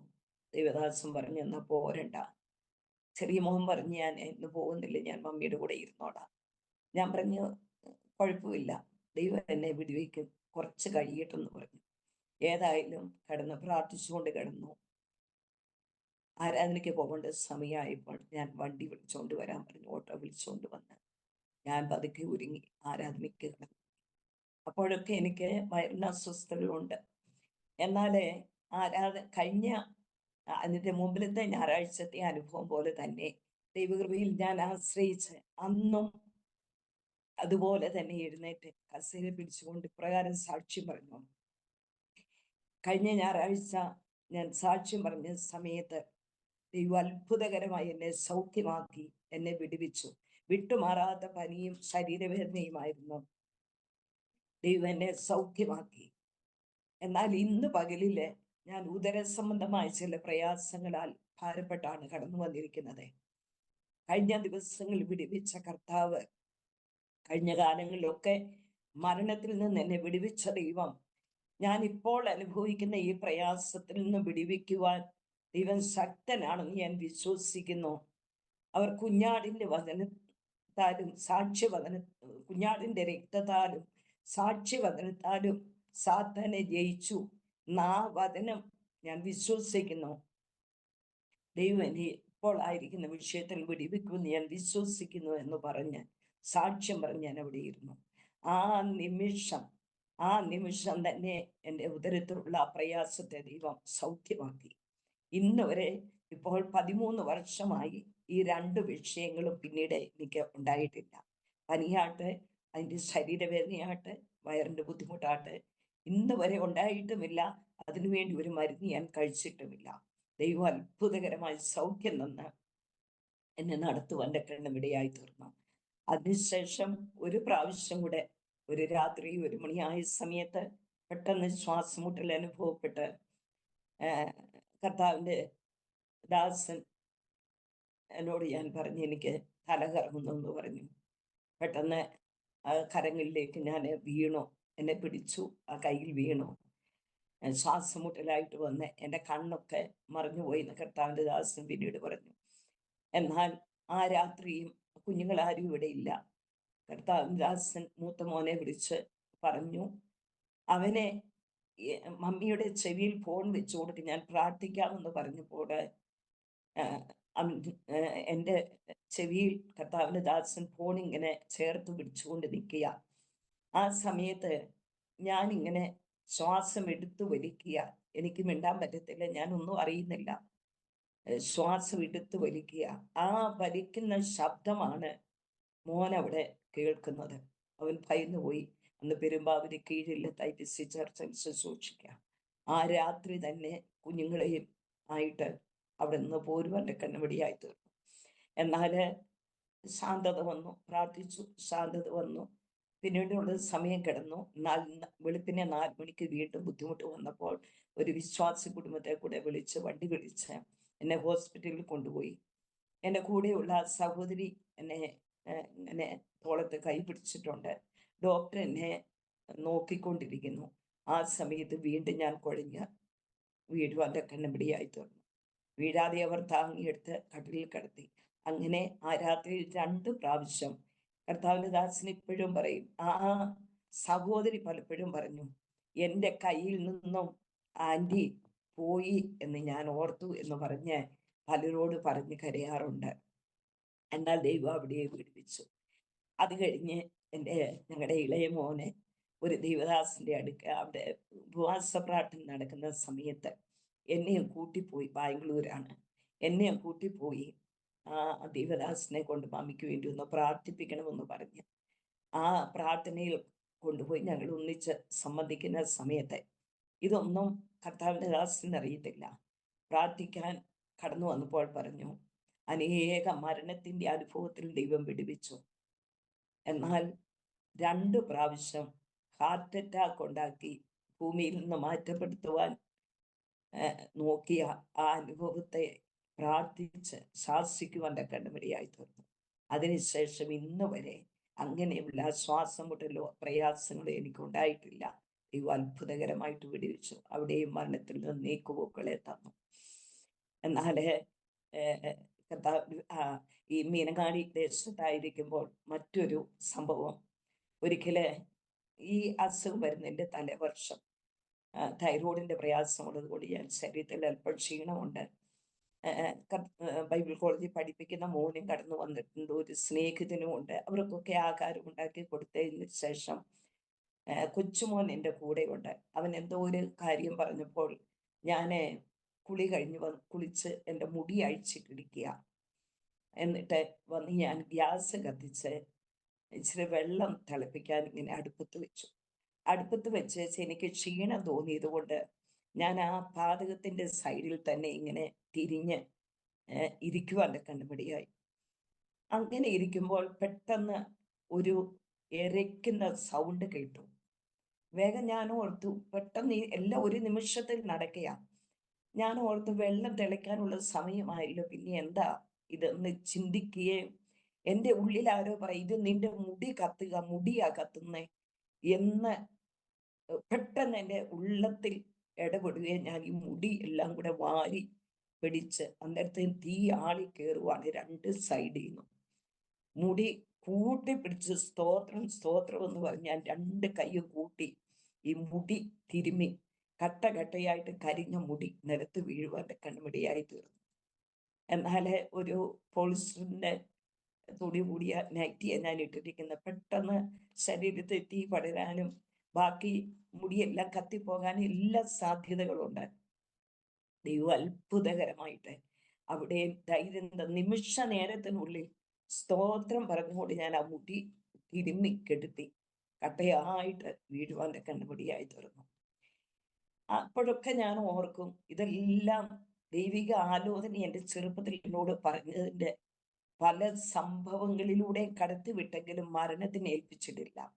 നീതിമാന്റെ അനർത്ഥങ്ങൾ അസംഖ്യമാകുന്നവ എല്ലാറ്റിൽ നിന്നും യഹോവ എന്നെ വിടുവിക്കുന്നു എന്നുള്ള വചനം ഓരോ അനുഭവത്തിൽ ഞാൻ അനുഭവിച്ചറിയുവാൻ്റെ കണ്ണുപിടിയായി തീർന്നു.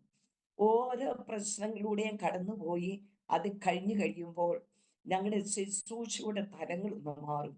ഒന്നുകൂടെ ഞങ്ങൾ ശുദ്ധീകരിക്കപ്പെട്ട, ഒന്നുകൂടെ ശക്തരായി, ഒന്നുകൂടെ കാര്യമായ വിഷയങ്ങൾക്ക് വേണ്ടി പ്രാർത്ഥിക്കുവാൻ ഞങ്ങളുടെ മുൻപിൽ കൊണ്ട് തരാറുണ്ട്.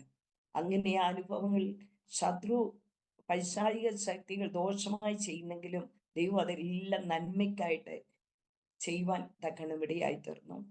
അങ്ങനെ ഇവിടെ ആയിരിക്കുന്ന സമയത്ത് ഈ മീനങ്ങാടി ചർച്ചിനോടുള്ള ബന്ധത്തിൽ ശുശ്രൂഷിക്കുമ്പോൾ ഒത്തിരി പുതിയ കുടുംബങ്ങൾ ഇങ്ങനെയുള്ളവരെല്ലാം കടന്നു വന്ന് മാനസിക രോഗികൾ പല ഹോസ്പിറ്റലിൽ കൊണ്ടുപോയവര് അവരെയൊക്കെ കൊണ്ടുവന്ന് ഞങ്ങളിപ്പോൾ താമസിക്കുന്ന ഈ ഭവനത്തിൽ കൊണ്ടുവന്ന് പ്രാർത്ഥനയ്ക്കായി കൊണ്ടുവരും. ഞങ്ങളുടെ ഇളയ മോനും ഞങ്ങളും ഒന്നിച്ച് അന്ന് മോൻ്റെ വിവാഹം കഴിഞ്ഞിട്ടില്ല. ഞങ്ങൾ ഒന്നിച്ച് നിന്നാണ് ആ ശുശ്രൂഷകളൊക്കെ ചെയ്യുന്ന. അവർക്ക് വേണ്ടി പ്രാർത്ഥിക്കും. ദൈവം അത്ഭുത വിടുതൽ. അവരൊക്കെയാണ് ഇന്ന് ഞങ്ങളുടെ വിശ്വാസികളായിട്ടുള്ളത്. വലിയ അനുഭവമുള്ളവരാ. എഴുതാനും വായിക്കാനും ഒന്നും ഒത്തിരി പേർക്കും അറിയത്തില്ല, വിദ്യാഭ്യാസം കുറവാ. പക്ഷേ കൃത്യമായി കടന്നു വരാൻ പോകുന്ന സംഭവങ്ങൾ അവരെ സ്വപ്നത്തിലൂടെയും ഒക്കെ അറിയിക്കും. ഭയങ്കര ദൈവകൃപയുടെ അനുഭവം പ്രാപിച്ചവരാ അവരൊക്കെ. അത്രമാത്രം സാത്താന്യ കെട്ടുകളാൽ ബന്ധിക്കപ്പെട്ടവരായിരുന്നു. അനേക പ്രിയപ്പെട്ടവരും ഇവിടുത്തെ ആരാധനയിൽ കൂടാനും കാണാനുമായിട്ട് മീനങ്ങാടിയിൽ വരാറുണ്ട്, ദൈവദാസന്മാരൊക്കെ.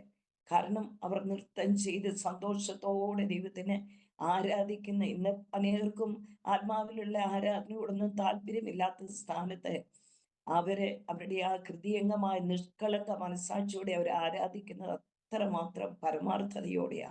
അതിൻ്റെ നടുവിൽ ദൈവം പ്രവർത്തിച്ചുകൊണ്ടിരിക്കുക. അങ്ങനെയുള്ള ഒരുപാട് അനുഭവങ്ങളിലൂടെ ദൈവം കടത്തിവിട്ടു. എന്നാൽ ഞാൻ വിട്ടുപോയ ചില വിഷയങ്ങളുണ്ട്. ഞാൻ പറഞ്ഞല്ലോ, ഞങ്ങൾക്ക് 3 ആൺകുഞ്ഞുങ്ങളാണുള്ളത്. മൂത്ത മോൻ അനീഷ് എന്നാണ് പേര്, ഭാര്യ നിനിത, 2 കുഞ്ഞുങ്ങൾ അബിയേലും ബസ്ലേലും. മൂത്ത മോന് +2 പഠിക്കുന്നു, രണ്ടാമത്തെ മോന് 8ാം ക്ലാസ്സിൽ പഠിക്കുന്നു. ഞങ്ങളുടെ കുഞ്ഞുങ്ങൾ ചെറുതായിരുന്നപ്പോൾ, 3 മക്കളും ചെറുതായിരുന്ന സമയത്ത്, ഒറ്റപ്പാലത്ത് ശുശ്രൂഷിക്കുന്ന സമയത്ത് ഈ കുഞ്ഞുങ്ങൾക്ക് വേണ്ടി ഞാൻ ആഴ്ചയിൽ ഒരു ദിവസം വേർതിരിച്ച് പ്രാർത്ഥിക്കും. ഒരു ദിവസം ഞാൻ പ്രാർത്ഥിച്ചുകൊണ്ടിരുന്നപ്പോൾ ദൈവത്തോട് ചോദിച്ചു, കർത്താവേ, ഇവരെ എപ്രകാരമാണ് ഞാൻ വളർത്തേണ്ടത്, ഞങ്ങൾ വളർത്തിയെടുക്കേണ്ടത്, ഇവരെ കുറിച്ചുള്ള ദൈവത്തിൻ്റെ പ്ലാനും പദ്ധതിയും എന്താണെന്ന് ദൈവത്തോട് ചോദിച്ചു. അപ്പോൾ ദൈവം എന്നോട് സംസാരിച്ചു. അതിപ്രകാരമാണ്, നിങ്ങളുടെ മക്കൾ 3 പേരും നിങ്ങൾക്കുള്ളവരല്ല, എൻ്റെ വേലയ്ക്കായി ഞാൻ തിരഞ്ഞെടുക്കപ്പെട്ട തലമുറയാണെന്ന് വ്യക്തമായി ദൈവത്തിൻ്റെ പരിശുദ്ധാത്മാവ് എന്നോട് സംസാരിക്കുവാൻ തക്കമിടയായിട്ട്. ഞാൻ ആ പ്രാർത്ഥന കഴിഞ്ഞിറങ്ങി വന്ന് കർത്താവിൻ്റെ ദാസൻ എന്ന ബൈബിൾ കോളേജിൽ 3ാമത്തെ വർഷം പഠിക്കുന്ന സമയമാണ്. വന്നു കഴിഞ്ഞപ്പോൾ ഞാൻ ഈ കാര്യം പറഞ്ഞു കഴിഞ്ഞപ്പോൾ, നമുക്ക് പ്രാർത്ഥിക്കാം, ദൈവ ഇഷ്ടത്തിന് വിട്ടുകൊടുത്ത് പ്രാർത്ഥിക്കാമെന്ന് പറഞ്ഞ് അന്ന് മുതൽ പ്രാർത്ഥിച്ചുകൊണ്ടിരുന്നു. ചില നാളുകൾ കഴിഞ്ഞപ്പോൾ കർത്താവിൻ്റെ ദാസനോടും ഇതേ കാര്യം ദൈവവചനത്തിലൂടെ സംസാരിക്കുവാൻ ഇടയായി തീർന്നു. യെശയ്യാ പ്രവചനം 44-ാം അധ്യായത്തിൽ 4-ാം വാക്യം ഇപ്രകാരമുണ്ടല്ലോ, ഒരുത്തൻ യഹോവയ്ക്കുള്ളവനെന്നും മറ്റൊരുത്തൻ യാക്കോബിന്റെ പേരെടുക്കും. അങ്ങനെ 3 വിഷയങ്ങൾ അവിടെ പറയുന്നുണ്ട്. ആ വചനഭാഗം 3 പേരെ കുറിച്ചുള്ള ദൈവത്തിന്റെ ആലോചനയായിട്ട് കർത്താവിൻ്റെ ദാസനോട് ആ വചനം ഇടപെടുവാൻ കണ്ണമിടയായി തീർന്നു. അങ്ങനെ ഞങ്ങൾ 2 പേരും ഉറപ്പിച്ചു, ദൈവത്തിന്റെ പദ്ധതിയും പ്ലാനും അതെ. എന്നാൽ ഞങ്ങൾ ഒരിക്കലും ഞങ്ങളുടെ കുഞ്ഞുങ്ങളോട് ഇത് പറഞ്ഞവരെ നിർബന്ധിച്ചിട്ടില്ല. കാരണം ഞങ്ങൾ നിർബന്ധിച്ച് ഇറക്കിയാൽ അവർ സുവിശേഷ വേലയിൽ നിൽക്കത്തില്ലെന്ന് ഞങ്ങൾക്കറിയാം. കർത്താവ് അവരോട് സംസാരിച്ച് ദൈവത്തിന്റെ പദ്ധതി വെളിപ്പെടേണ്ടതിന് അവരെ ഞങ്ങൾ നിർബന്ധിക്കുകയോ പറഞ്ഞു കൊടുക്കുകയോ ചെയ്യുകയില്ല. പക്ഷെ പ്രാർത്ഥനാ മുറിയിൽ ഞങ്ങൾ ദൈവത്തോട് പ്രാർത്ഥിച്ചുകൊണ്ടിരുന്നു. അങ്ങനെ ഇരിക്കുമ്പോൾ നല്ല വിദ്യാഭ്യാസം കുഞ്ഞുങ്ങൾക്ക് ലഭിച്ചു. മൂത്ത മോനെ പഠനം കഴിഞ്ഞിട്ട് പപ്പയും മമ്മിയെ സഹായിക്കണമെന്ന് പറഞ്ഞ് ഒരു ജോലിയോടുള്ള ബന്ധത്തിൽ കടന്നുപോയി. ചില മാസങ്ങൾ, 1 വർഷത്തോളം അങ്ങനെ ജോലിയോടുള്ള ബന്ധത്തിലായിരുന്നു. ദൈവം അവനോട് കൃത്യമായി സംസാരിച്ചു. കർത്താവിൻ്റെ വേലയ്ക്കിറങ്ങാൻ നിർബന്ധമായി. പ്രവാചകന്മാരാരും പറഞ്ഞാൽ ഞാൻ ഇറങ്ങത്തില്ല, ദൈവം എന്നോട് സംസാരിക്കണമെന്ന് പറഞ്ഞ അവൻ പ്രാർത്ഥിച്ചുകൊണ്ടിരുന്നത്. കൃത്യമായ ദൈവത്തിൻ്റെ ശബ്ദം അവൻ കേട്ട് 2004 കർത്താവിൻ്റെ വേലയ്ക്ക് വേണ്ടി അവൻ സമർപ്പിക്കുവാൻ ഇടയായി. അന്ന് ബൈബിൾ കോളേജിൽ, ഏത് ബൈബിൾ കോളേജിലാണ് വിടേണ്ടിയെന്ന് ഓർത്ത് ദൈവത്തിന് ഞാനിങ്ങനെ ഉപസിച്ച് പ്രാർത്ഥിച്ചു.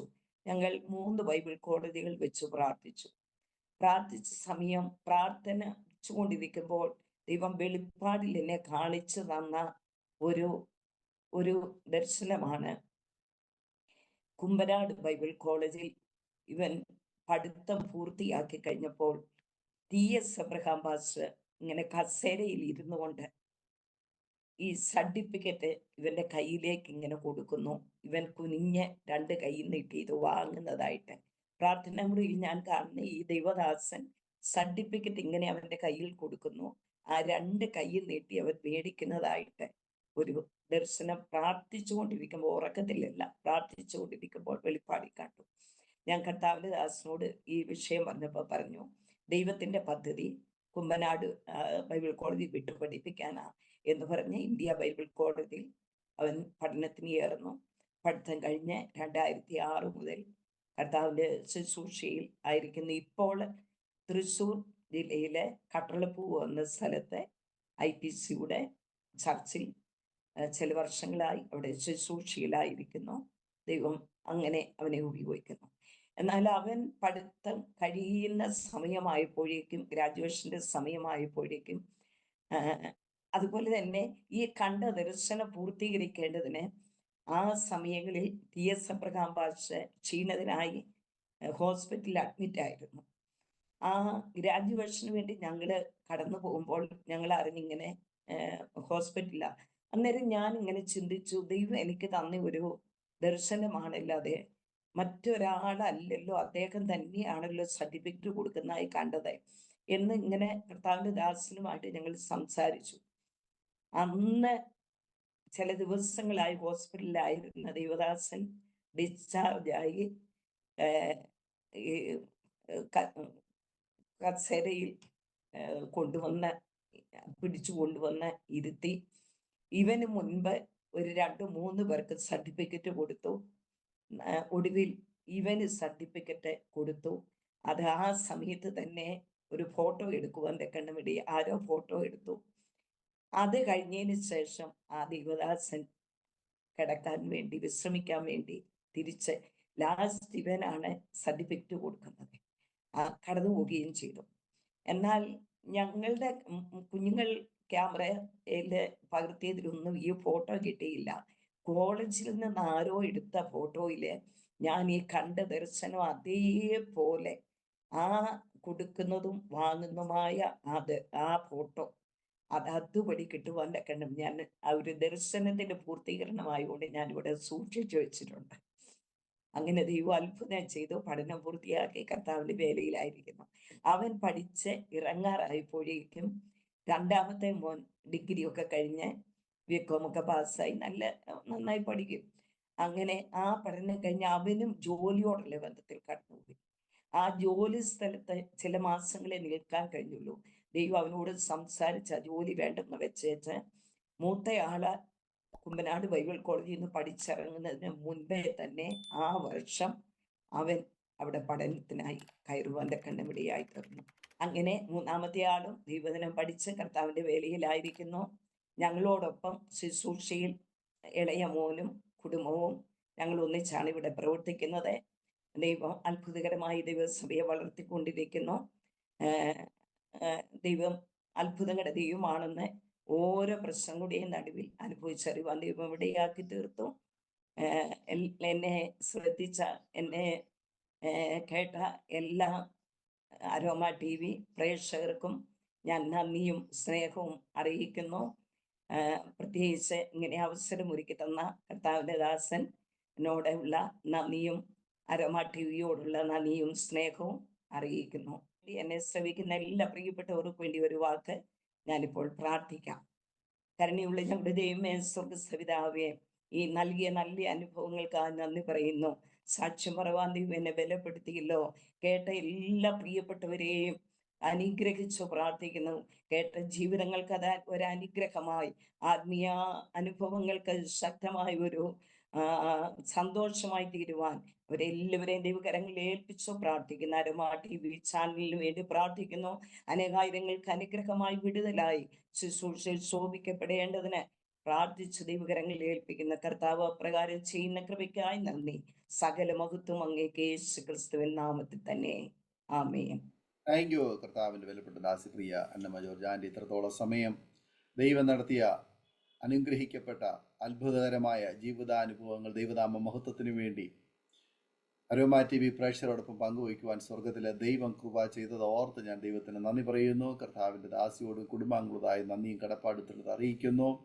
ദൈവമായ കർത്താവ് നിങ്ങളെ ധാരാളം അനുഗ്രഹിക്കട്ടെ. ജനിച്ച ഈ ഭൂമിയിൽ ജീവിതം ആരംഭിച്ച നിമിഷം മുതൽ ഇന്നേ വരെ അത്ഭുതകരമായി അനേകം മരണകരമായ അനുഭവങ്ങൾ ജീവിതത്തിൽ കടന്നു വന്നപ്പോൾ ആ മരണത്തിൻ്റെ കരാളഹസ്തങ്ങൾ കേൾപ്പിച്ചു കൊടുക്കാതെ നമ്മുടെ കർത്താവിൻ്റെ അത്ഭുതമാർന്ന അദൃശ്യമാർന്ന ബലമുള്ള കൈകളാൽ ദൈവം പരിപാലിച്ച് സൂക്ഷിച്ച് ദൈവീയ പദ്ധതിക്ക് വേണ്ടി ദൈവനാമത്തിന് വേണ്ടി ദൈവം സൂക്ഷിച്ച് നിർത്തിയിരിക്കുന്നത് ഓർത്ത് ഞാൻ ദൈവത്തിന് സ്തോത്രം ചെയ്ത് സ്തുതിക്കുന്നു.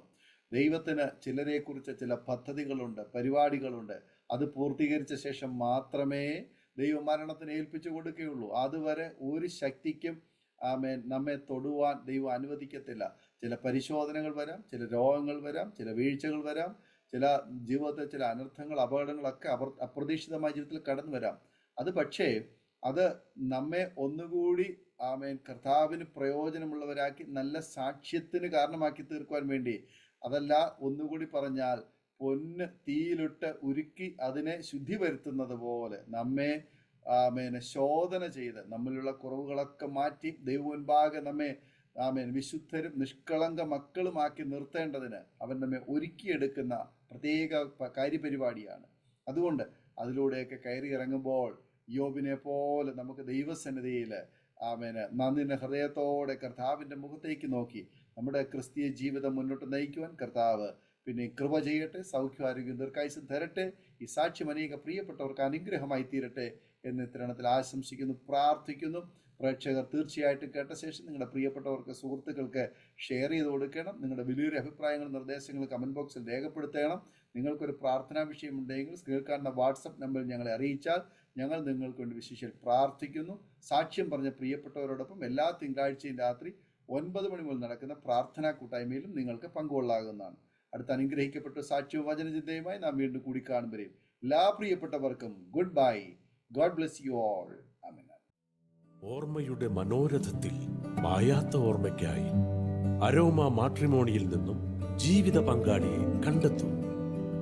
നിങ്ങൾ ഒരു ക്രിസ്തീയ ജീവിത പങ്കാളിയെ അന്വേഷിക്കുകയാണോ? അതോ മക്കൾക്ക് അനുയോജ്യമായ ഒരു തക്ക തുണയ്ക്ക് വേണ്ടി പ്രാർത്ഥിക്കുന്ന വ്യക്തിയാണോ? എങ്കിൽ അരോമ മാട്രിമോണി നിങ്ങൾക്ക് വേണ്ടിയാണ്. ഇന്നു തന്നെ സൗജന്യമായി രജിസ്റ്റർ ചെയ്യൂ. അരോമ മാട്രിമോണിയുടെ പ്രത്യേകതകൾ: രജിസ്ട്രേഷൻ തികച്ചും സൗജന്യം. ലോകത്തെവിടെയുമുള്ള അനുയോജ്യമായ ക്രിസ്തീയ ജീവിത പങ്കാളിയെ തിരഞ്ഞെടുക്കാം. വിവാഹം നടക്കുന്നതുവരെ സർവീസ് ലഭിക്കുന്നു. ഏറ്റവും ചെറിയ പാക്കേജുകളും തിരഞ്ഞെടുക്കാം. അരോമ മാട്രിമോണി നിങ്ങൾക്കായി ഒരുക്കുന്നു വിവാഹം പരമാനന്ദം. Email aroma matrimony2020@gmail.com.